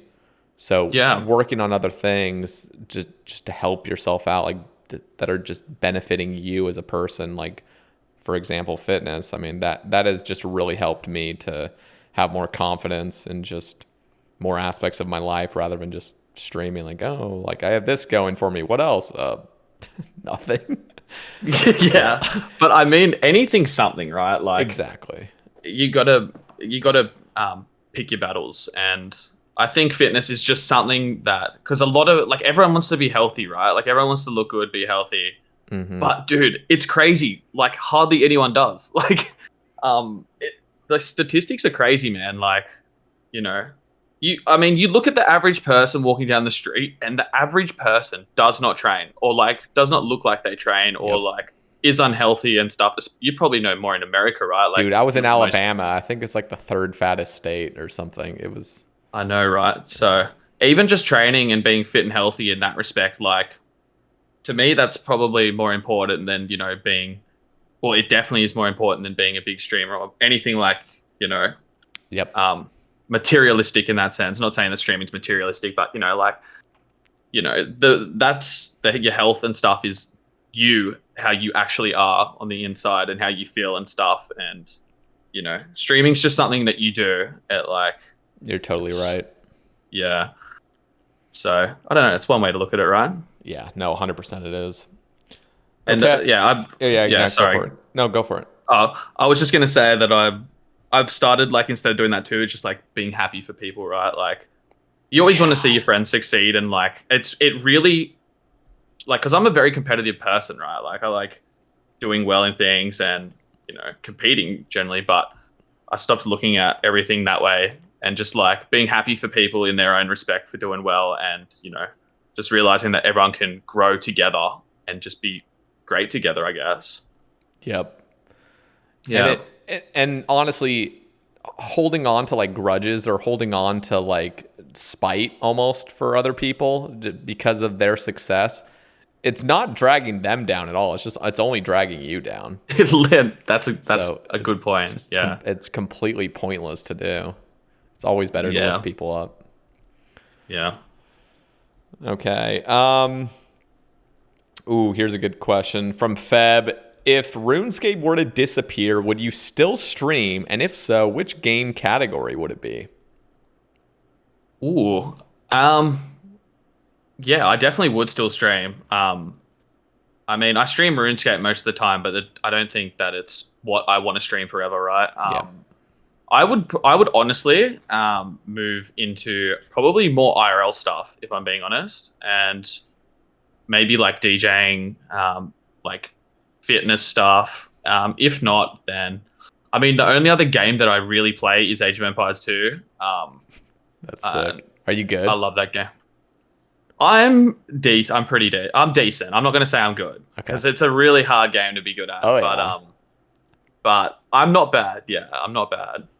But it's so hard to stream and play that game at the same time because it's probably like playing. I've never played League of Legends or anything, but those games where you have to mega concentrate, you can't read chat. I'll be playing that game and then it feels like 30 seconds gone past and I haven't read chat for 10 minutes.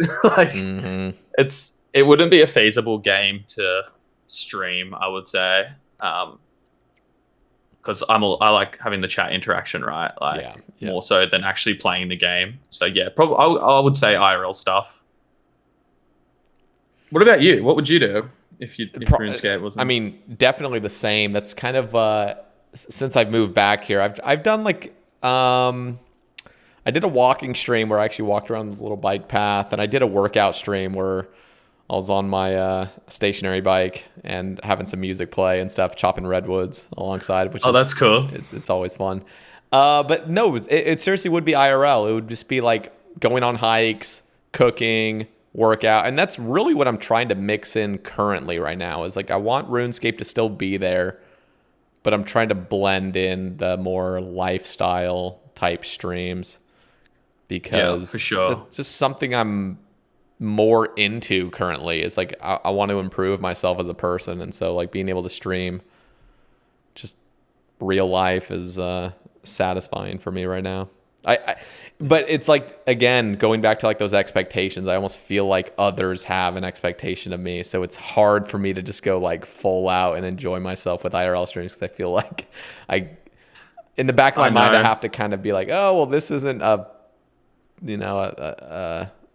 thing I'm going to be doing all the time. It goes back to that the ego thing, right?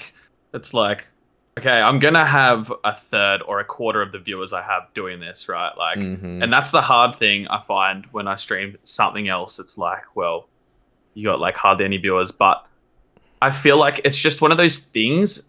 It's if you just keep doing it, then people are eventually going to watch it, right? And if it's good, if you're enjoying it and people can see that in your content, and they'll eventually watch you. It's always, it's the same when I started Group Ironman. Every big streamer was doing Group Ironman, right? Why would anyone watch me?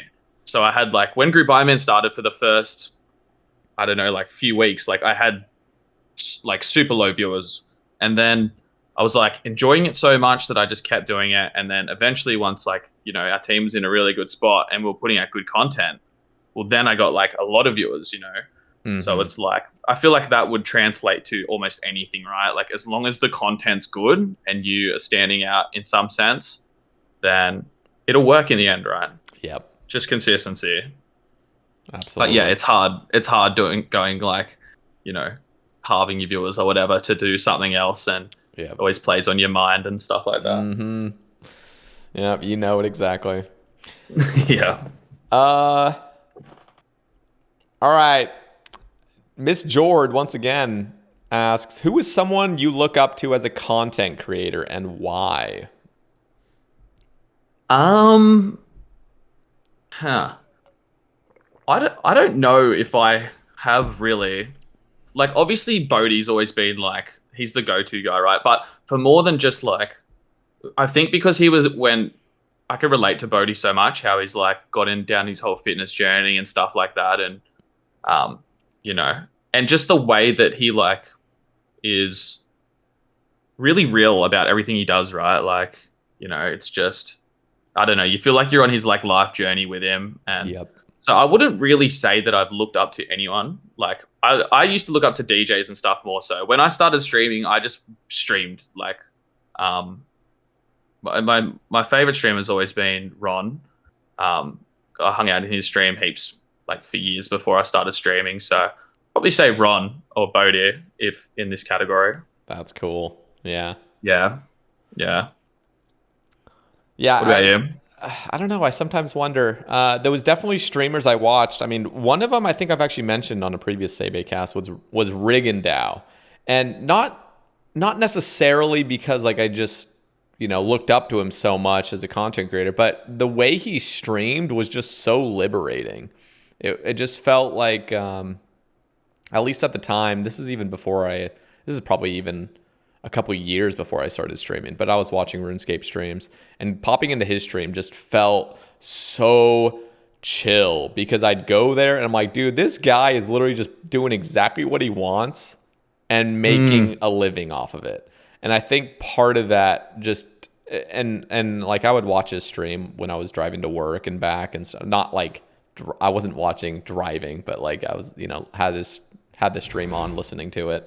And just a disclaimer. Just full on chatting. Just in case any cops are listening. Behind the wheel. No, but like I just remember thinking like I have to go to work right now and suffer because I'd like do I was like unloading trailers for 12 hours, just like bullshit. And and just knowing like this dude just decided to start streaming, it's working out for him. It appears like he's having a great time. Like, and there was other streamers like that. I think I just call out Rig because it was definitely like, I remember in particular being in his stream and feeling that way. Like, damn, this guy made his dream a reality. Like, that's sick. Yeah, for sure. You know what the crazy thing is too, right? Like to actually quit your job and do streaming, like, I mean, to make a livable wage off streaming, like you got to have a lot of support, right? Like it's because especially how much of a cut Twitch takes from subs, like even being partnered now, I don't know if you're on the old partner scheme or the new one, but like it's still 50-50 for partners if you've been partnered in the past. I don't know when they changed it over, but it's hard, dude, like to just live off of subs and stuff because like you essentially need to have double like to get the same income, right? Yeah. So it's a big call to that's why I never like quit a job, right? Like I feel like that's at the stage I'm at, it's too much of a stretch for me to like risky. Try and like I could live off it now, but then the pressure, I'm not going to be saving. The pressure comes. I'm not going to be saving, and exactly. And the streams will probably just be more stressful. It won't be as fun.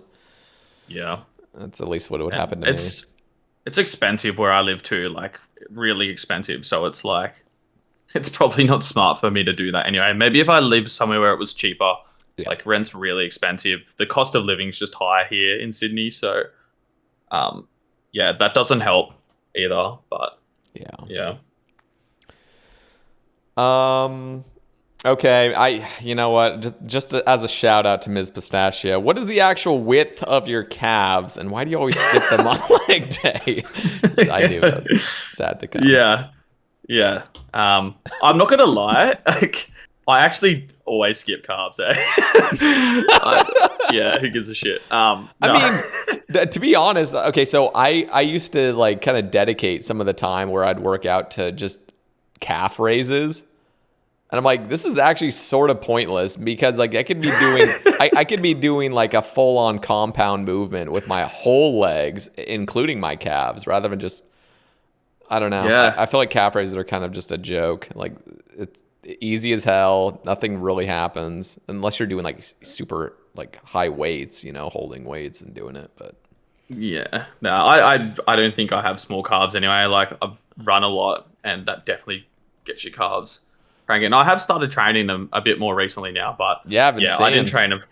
Yeah, so it's like I don't really give a crap about carbs. That's funny. Yeah. No, I mean, when I inevitably actually start going to a gym to start lifting heavier, I can see that happening. Like actually this year, probably. I'm definitely going to have to start actually like squatting weight, not just doing my little kettlebell squats and lunges and stuff. I mean, putting on some heavy weights is definitely a different thing. And that's really what stimulates the muscle growth. For sure. Yeah. Okay. Okay. So again, coming from Miss Jord, what do you do when you're feeling uninspired to recharge your creative batteries? And not just with streaming, I'm going to add that, just like everything in life. Do you have like a ritual to recharge? I honestly don't, and I think it's a problem. I'm kind of like a workaholic in a sense, and I've just got such a productive mindset that I like always to be doing something, but it doesn't work in your favor all the time, right? Like I definitely, especially recently, have been going through that where I'm just like, oh, I'm kind of over this game at the moment. You know, I don't really like the thing that I like, and it's been showing in my streams too lately. If I'm not enjoying the game and like I'm not having good conversations or something in my chat, like I'll just end stream. Like even if I've been streaming for like 2-3 hours, like I'll just but I think that kind of works as in a way, right? It's like you said when you're just doing your streams, like you're just doing something, right, to show that like, you know, you still want to be there and like you still do care and stuff. But you're just not necessarily enjoying the content at the moment. But everyone goes through those stages. Like I'm coming out of it now. I'm starting to enjoy the game again and got a lot of content planned coming up. So I wouldn't say I'm in one at the moment, but I don't really have like a thing that I do. I just might take an extra day off here or there, or just like do shorter streams. That's really my only thing. It's probably like, honestly, that's a pretty good answer. Is just taking it easy, but still doing your consistent things. Yeah, because I like being consistent, right? So I will always try and at least, you know, it's not like I'll just stop. Like everyone's like, just have a week off streaming, right? But I don't want to do that. Like I would rather stream 2 or 3 days rather than 4 or 5 or whatever. And that's my like downtime kind of thing. Yep. Than just take a week off per se. So yeah. Very cool. What's the most embarrassing thing you had to do on a stream? That's coming from Fab. Where do I start? Oh God. I've done so many embarrassing things on the stream, like a crazy amount. I think honestly the one that sticks out to me is I did a hot tub stream with my ex-girlfriend who I hadn't like spoken to in like, dude, like years. Wait, you had done you did a hot tub stream with what was your current ex-girlfriend? So not like she's now your ex, but like no, she was my I wasn't dating her she was my ex-girlfriend. But you guys were on good terms, hopefully, I'm assuming. Well, like we ended on really bad terms and we didn't speak. We hadn't spoken for the prior 2 to 3 years, and then like we had kind of just started like got back on good terms again for like a week, and I'm like, hey, this would be a good idea for content. Like, you want to do a hot tub stream with me? And just, like fully like didn't expect her to say yes, and she's like, yeah, all right.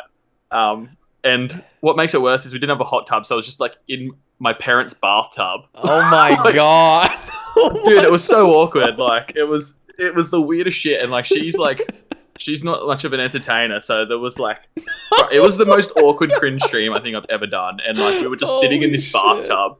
Holy shit. Oh my God. Yeah, and that is for sure, I'm gonna say, the most embarrassing thing I've done on stream. I hope you were drunk as fuck and just we were drinking, okay, but yeah. It takes a little bit of the cringeness away, I guess, in the moment at least. Yeah, well, there was a couple of sleepless nights after that watching the clips. Oh, that is so funny. Yeah. Any other ones? No, I can't think off the top of my head. I just do embarrassing stuff all the time. Like, honestly, I do like beer sends out of dustpans and like shoes all the time and whatnot, and just dumb things really. Like I do Christmas events and Halloween events, and yeah, just I mean nothing crazy other than that, but yeah, always dumb little things here and there. Yeah. Ooh, I just got. Have you? Can I ask if you've ever done anything embarrassing on stream? Yeah, I feel like you wouldn't have. I'm trying to think. Right as you had asked that, I just got an elite clue nest, so I just got really excited. So now I'm trying to think.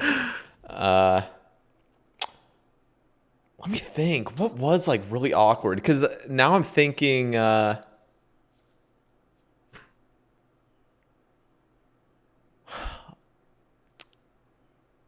Okay, well, shit. There is something, but I don't even know if I want to bring that up, to be honest. Okay. I'm like just going through the years basically. I'm like counting. I'm just like, shit, what happened?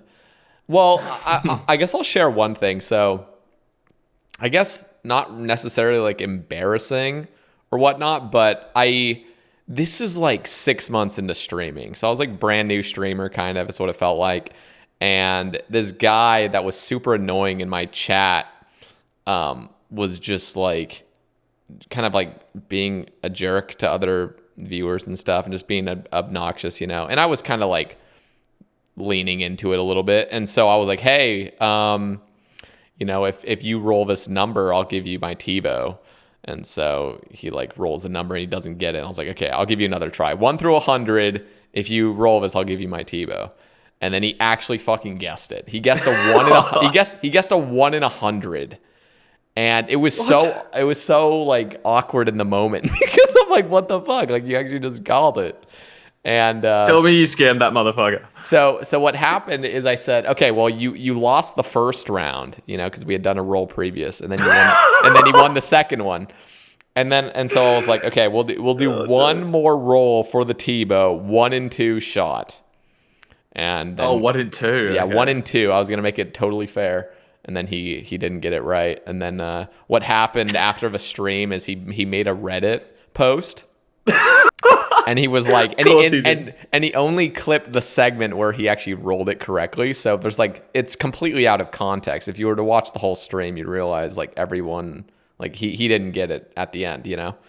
But he made a whole like sob story about how like I scammed him and all this shit. And and he posted it like overnight. So in the morning I wake up to start my stream. And I just get a bunch of like new followers and people just saying I'm like the worst person ever and like I scammed him and I need to give this guy Devo. I'm like, what the fuck is going on?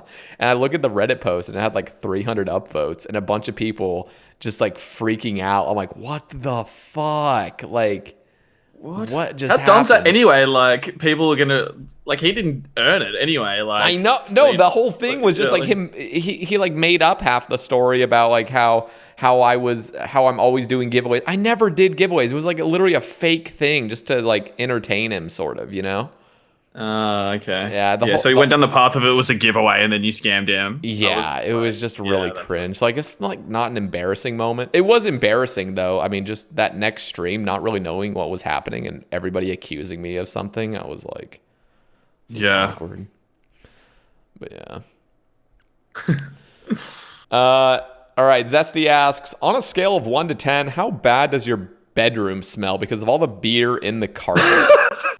Do you spill beer a lot? I do spill beer a lot, yeah.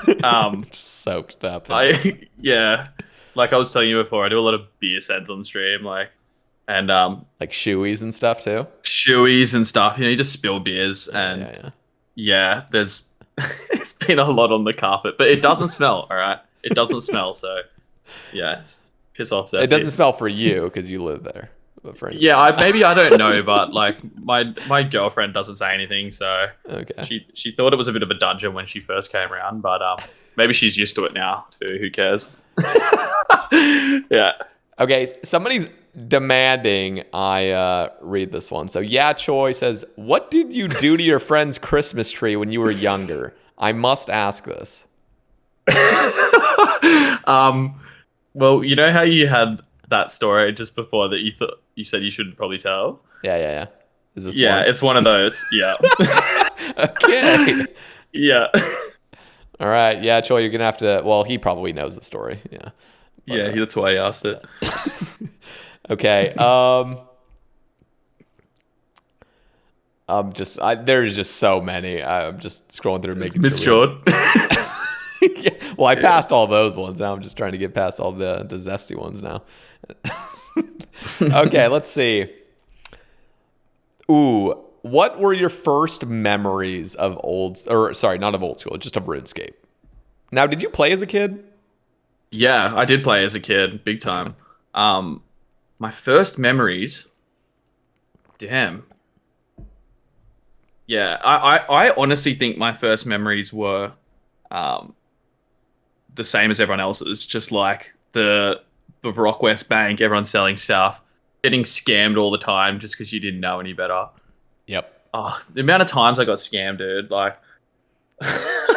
like, and you know, back then too, like getting scammed, like it would like be like a D long or something, and that was so big to you. Like, Oh yeah. like just think how easy it is to get like money and stuff now, right? And then, I but know. just to have like even a rune set or like a D long taken off you back in the day, like your life was over. Like, there's no way you were ever getting that D long back. Well, and it wasn't even all about the item necessarily. It was just the fact that like you had a person that you somewhat trusted. You know, it obviously depends on the scenario, but then you just get taken advantage of. So you feel so ashamed, and on top of that, you just lost something that you spent a lot of time getting. Because I was scammed so many times.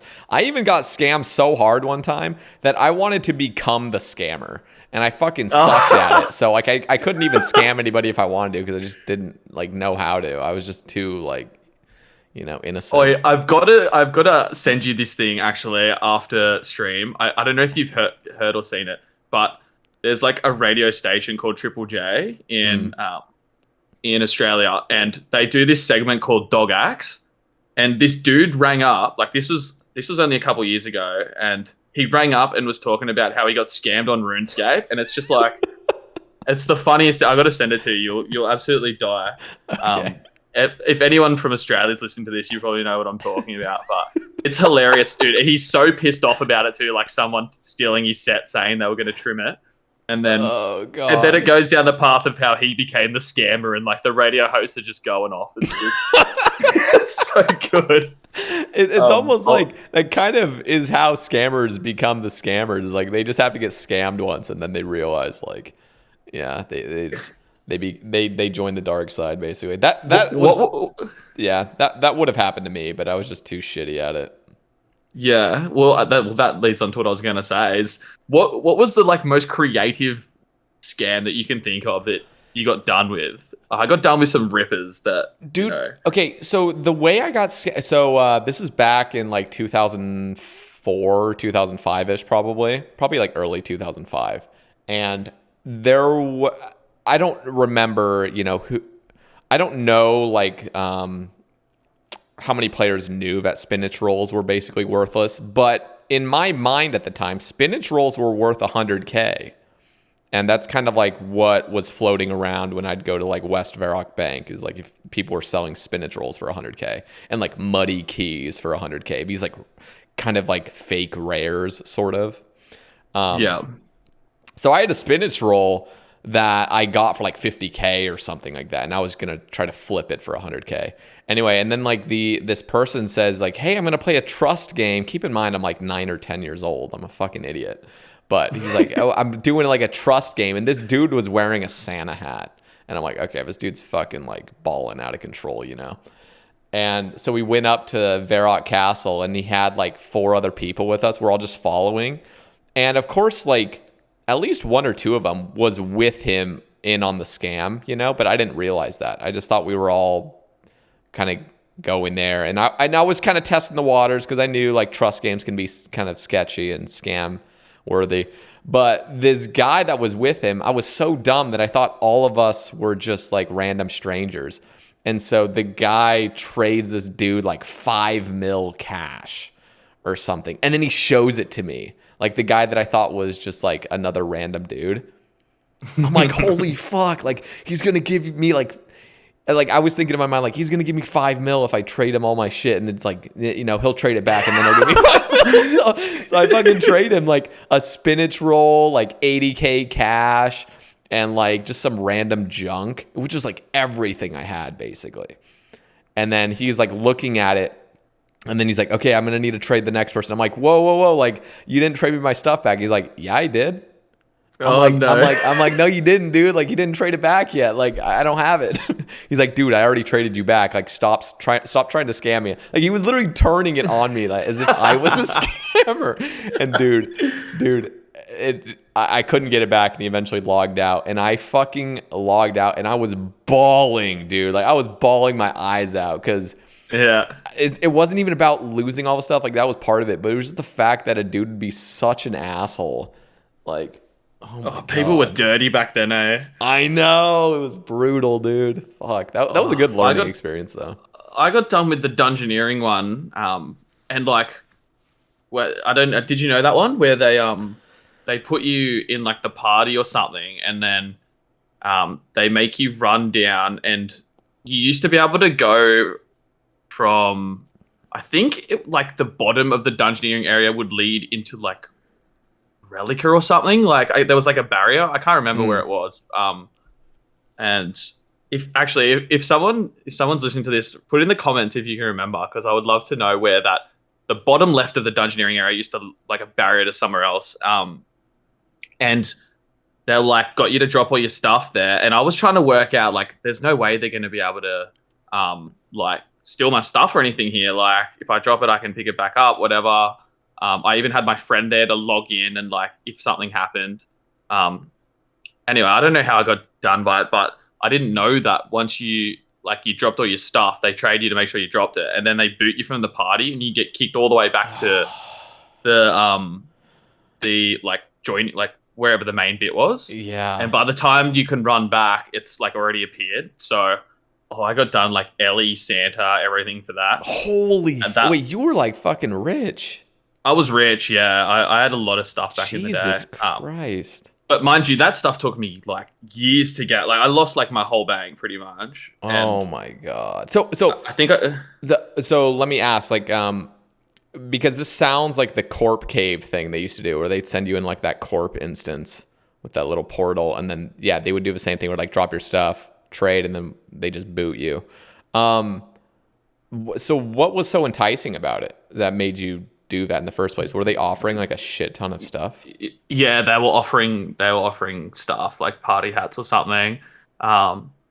And they were like, all you have to do is, I can't remember it exactly, but I think it was like, all you have to do is drop your stuff and then trade me.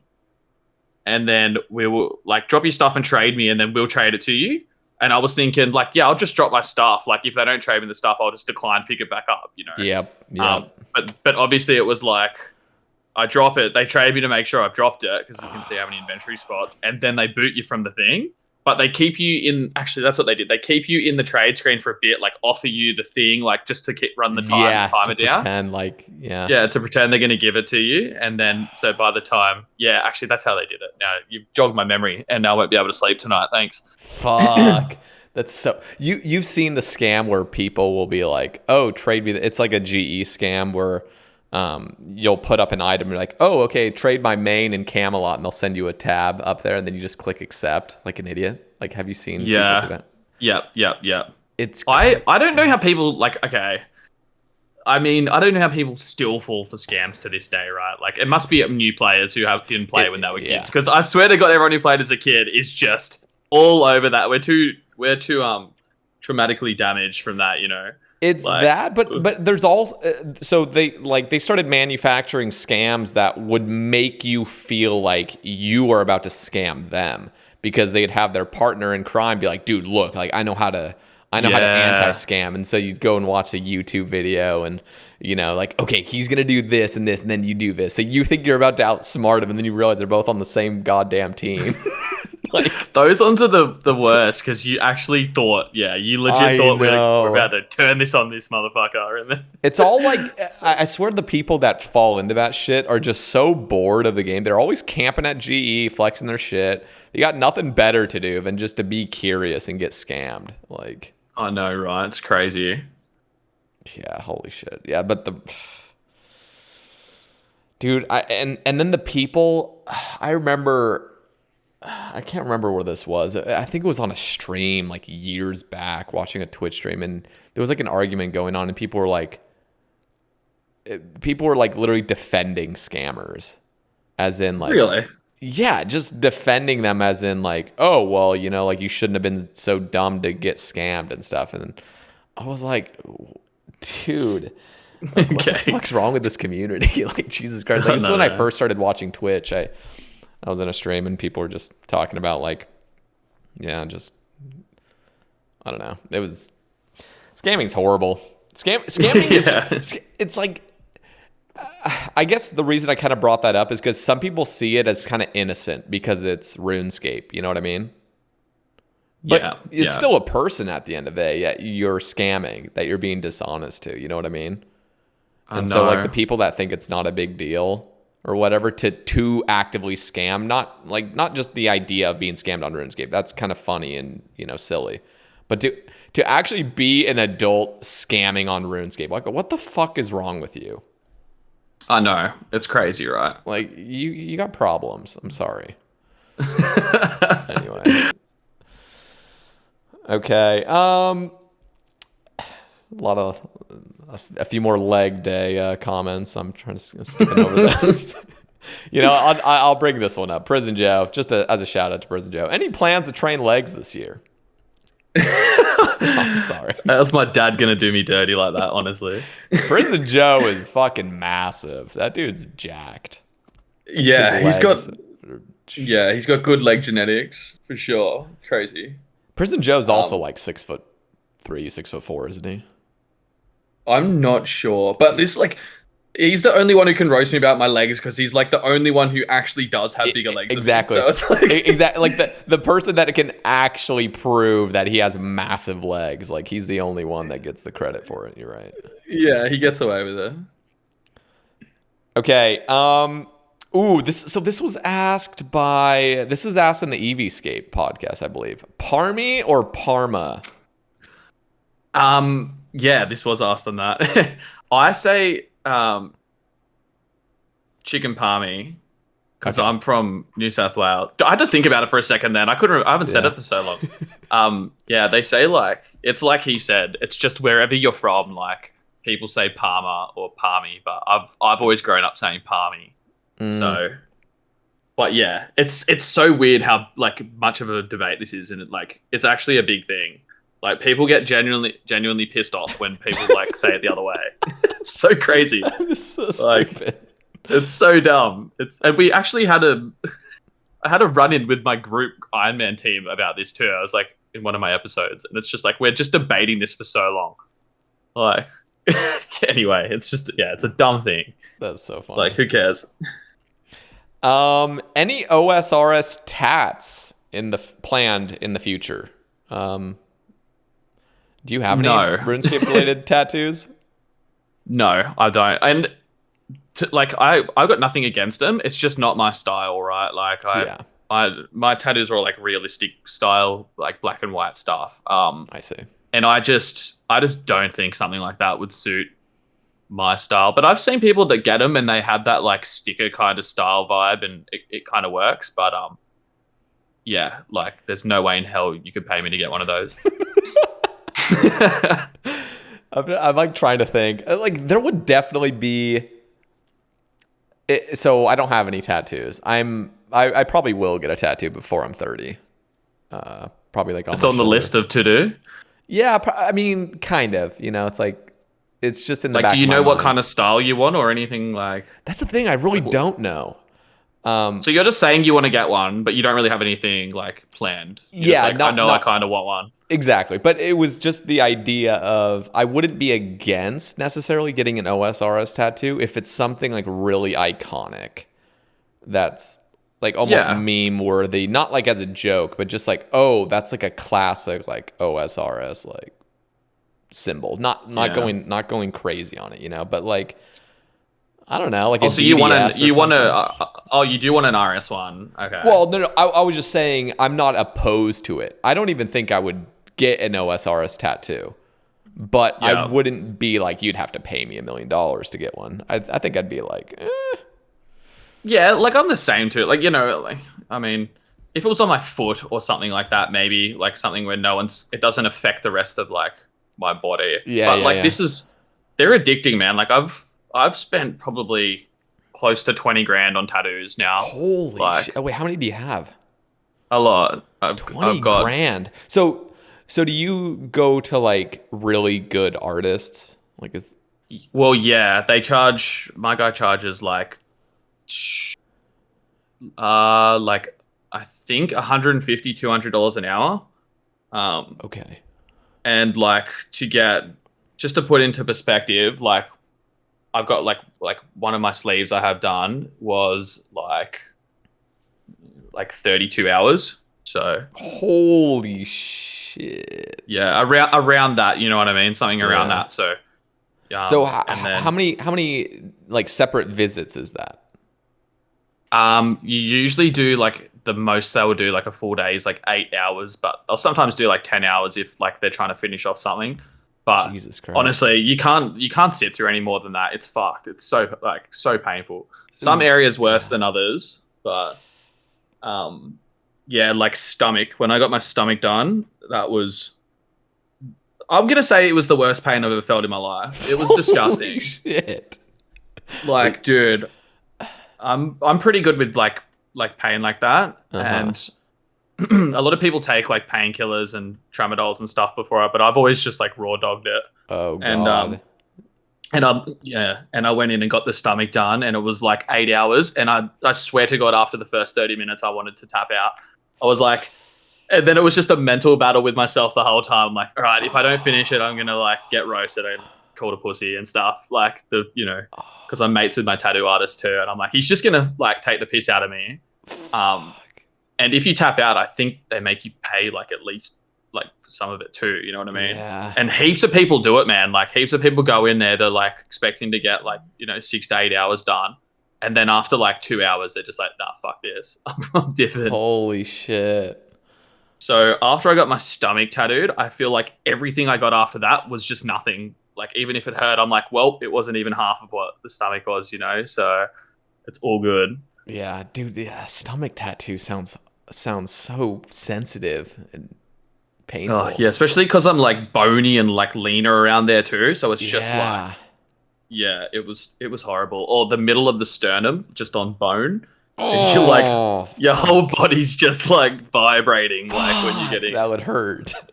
See, Yeah, I have no idea what the pain is. I've just heard it feels like micro pinches, almost just getting pinched like over and over. The thing is, it doesn't really like hurt, like just if they're doing a line or whatever. It's because they're going over it and over it and over it again. Right? Oh, like, I see. They that's what hurts, because it's like, imagine cutting yourself, but then also just going over that cut again and cutting yourself. Yeah.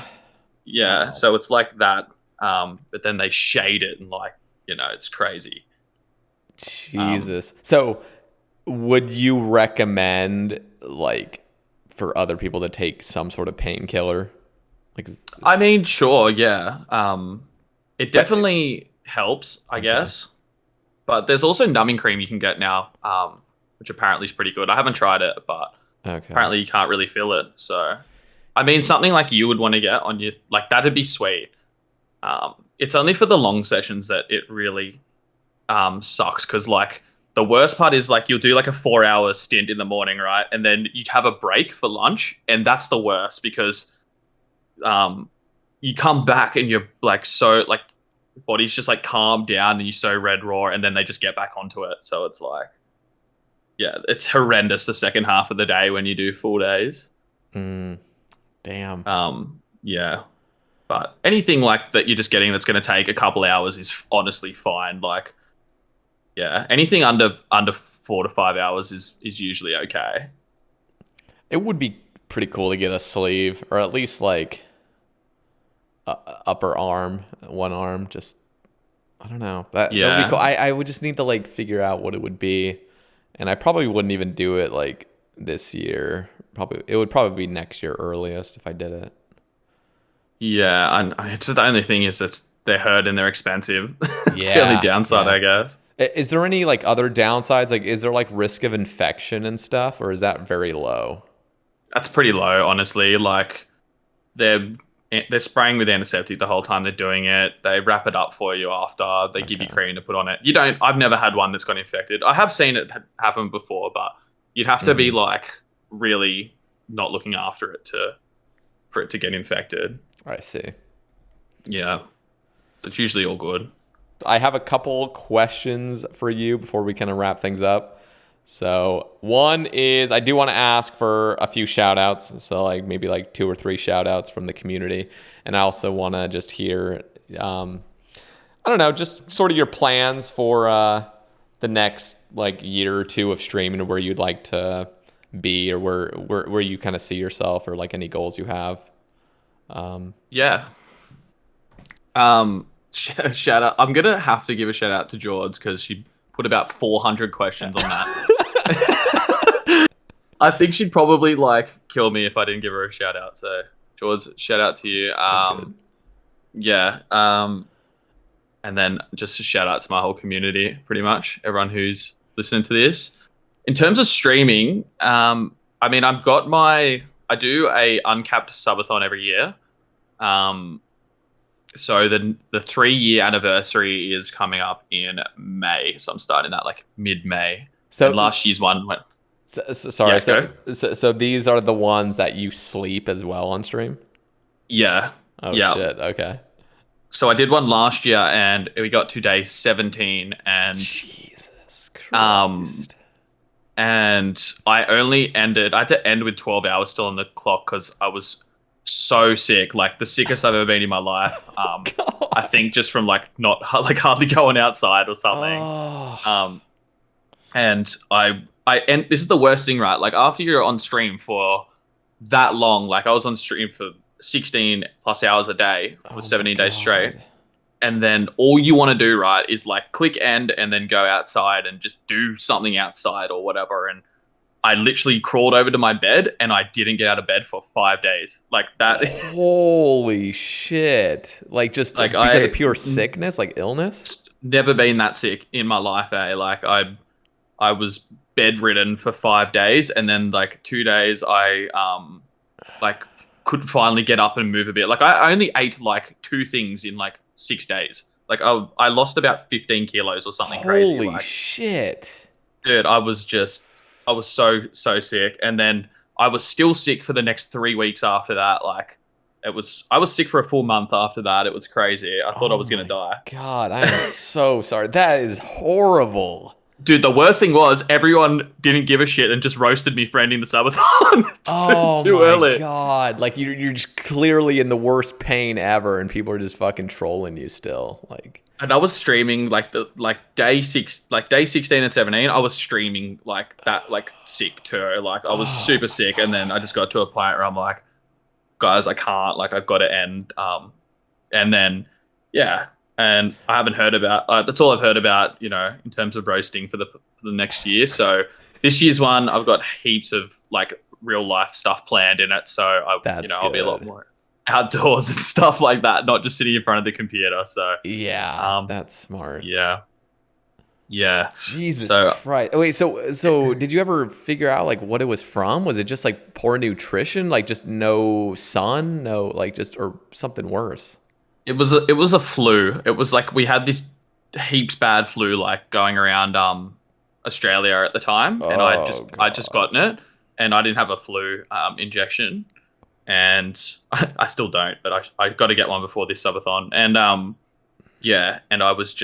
it just hit me like a ton of bricks, man. I had other people I knew who had it, and they were sick for weeks and weeks too. So Jesus, just really bad timing, you know, because it would have been exciting to see where that subathon went. But yeah. Have you ever done one before? They're super hard, man. Like, no, I've never done one myself. I mean, I've done like a 27-hour stream once, which was wow. Oh my God, I was so fucking tired. But I've seen like Q-Neeks, he did like a 2-week subathon, and he's also was like it was getting to the point where it was just like I was so miserable. And he did the same thing as you, kind of where he just everything was inside. And he was like ordering food because he didn't really have any meals like prepped or anything. So it was just like eating fast food and like chilling inside. And I don't know if it sounds like, ugh. Oh, dude. You gotta plan it out, dude. I was watching Q-Neeks one. He did it like just before mine actually. Like, and yeah, he got to day 10 and he pulled the pen. It's so hard, dude, because like you get to point in it, right? Like you don't want to be in front of a computer. Like I was literally going cross-eyed from looking at the computer, and that's why I put heaps more real life stuff in this one, because that's the hardest part about it. It's just like you're in front of the computer and you don't want to be, and it's crazy, man. Like I'm looking forward to this one though. Got a lot of good forfeits on it, like ice baths and stuff like that. So that's cool. Should be interesting. Yeah, I'm gonna buy one of those like ice bath tubs. They're like $100 off Amazon, and you just like pour water in and like bags of ice. But Yeah, Oh shit. that's gonna be sick. So I'll Oh do yeah. that. Gym streams. I'm gonna do like streams in the city and whatnot. So That's the yeah, way to do it. I 100%. reckon. Yeah, Well, yeah, shit. I'm definitely gonna tune into that if there's like a bunch of variety and stuff. That sounds awesome. So that's yeah. May. It's in May. Yeah, yeah, Oh, and that's I'll be cool. doing gym streams with my girlfriend and stuff like that too. So That's interesting sick. for the boys, you know. Yeah, yeah, yeah. Very cool. Yeah, that's really cool. I'm sort of intrigued by doing some sort of subathon, but man, they're like, I got to do it in like a really healthy way where I'm not like hating my Yeah, life by day 3 and I'm like, what the fuck have I signed up for? You know? yeah. That's why I think the like the real life stuff's important because I still took an hour every day where I would pause the timer and go to the gym. So it's not Mm. like I wasn't exercising. Oh, you would Um, pause the timer, so you wouldn't even like bring your phone or anything. You just, No, no, no, because like I didn't want to dox where I lived and stuff, and I go I to a heaps see. commercial gym, and like it's just not the type of like gym you would walk Yeah. around like Yeah. with a camera kind of thing. But I'm gonna join like a 24-hour gym for the next one, and like do gym streams at night when there's like hardly anyone there. That's Um, cool. so yeah, but even still, man, like you're still exercising every day, and it's just like you know, I think your immune system's so run down from like lack of sunlight and just being inside and not eating the best and stuff like that. And then I probably went to the gym and got something and like the flu off someone there, you know, and came back and yeah, Yeah. health's very important on them. You know, I'm definitely gonna like look after my health a lot more on this one for sure. Oh, definitely. Yeah, Shit. Well, good luck with that. That's a yearly thing, yeah, right? yearly thing. Yeah, yeah. That's cool. So what would like, okay, wait, how much do you charge per the thing? Per minute or per, hour or whatever it is? So the one I did last year, I didn't know what I was doing and like or anything. So it was like $1 a minute kind of thing. Okay. That Um, that's what it should be, I think.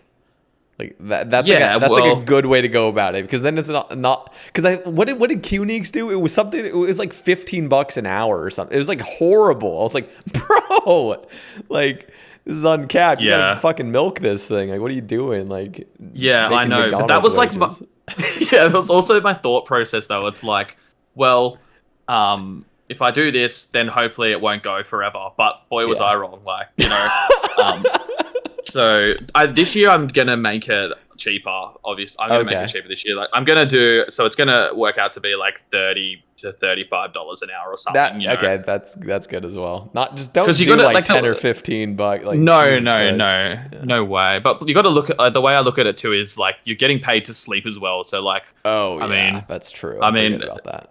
yeah. So I think $30 an hour isn't unreasonable when people are literally paying for you to sleep 8 hours a night or whatever. So yeah, I don't think I'll make it. I mean, the bigger streamers can get away with doing like more expensive ones, Crazy right? shit. But Yeah. yeah, I'll need like to. there were. I'm definitely gonna pop in because I need to take notes if I ever do it because that's definitely something I would like to do once in my life at least is try a subathon uncapped. But like Yeah. I need the resource. Like I need to know how to do a successful one without just trial and error. Like I need to take notes. Yeah, I mean, I'm still learning too. You know what I mean? Like, there's always ways you can improve it. Like, this one's going to be a lot better than last year's one, but I mean, there's like stuff that I want to figure out how to do. Like, seeing people like link like their GoPros and like phones to their Streamlabs and like so they can have their overlays and stuff on it. And I've been watching videos on that because I would love to be able to do that. But it just looks so complicated, you know? You're It's right. like, It does. yeah. So I got to figure that stuff out. But either way, I will just like if I can't figure that out, I'll just stream off my phone, like or whatever. You know, it's Yeah. fine. Yeah. But I bought a lot of extra equipment for this, so Well, shit. Yeah. Good luck on that. That's yeah, sounds yeah, exciting. yeah. Well, cool, man. All right, those still listening, down in the description of the video, be sure to drop Tao a like on his Twitch, YouTube, and Twitter. Any other things you'd like provided, Tao? I'll chuck the SoundCloud or something in there if you Oh, want. yeah. If anyone wants to suss out the music. Yeah, you definitely just reminded them to look up my SoundCloud too. God damn it. Yeah, Just and don't mentioning forget to look at SoundCloud. Sada's one as well. Compare ours and we'll see. Oh God, do not compare. Do not compare. Just compare it to my own work. Yeah. No. Yeah. For real though, Tav, this was a really fun conversation. I really enjoyed my afternoon today. So Yeah, thanks for dude. having me on, dude. It was sick. Yeah, who knows? Maybe we'll even get you on in like a year or so and see how your previous subathon went and just see what's up, see how things are going. Yeah, sounds good, dude. All right, cool. All right, guys, have a great rest of your day. By the way, next week we are going to be having Idol on the Sae Bae cast, so definitely looking forward to him. Super creative creator, it just does some crazy things and has made some insane plugins for the game. So really looking forward to that. Anyway, guys, we'll catch you next week. Peace out.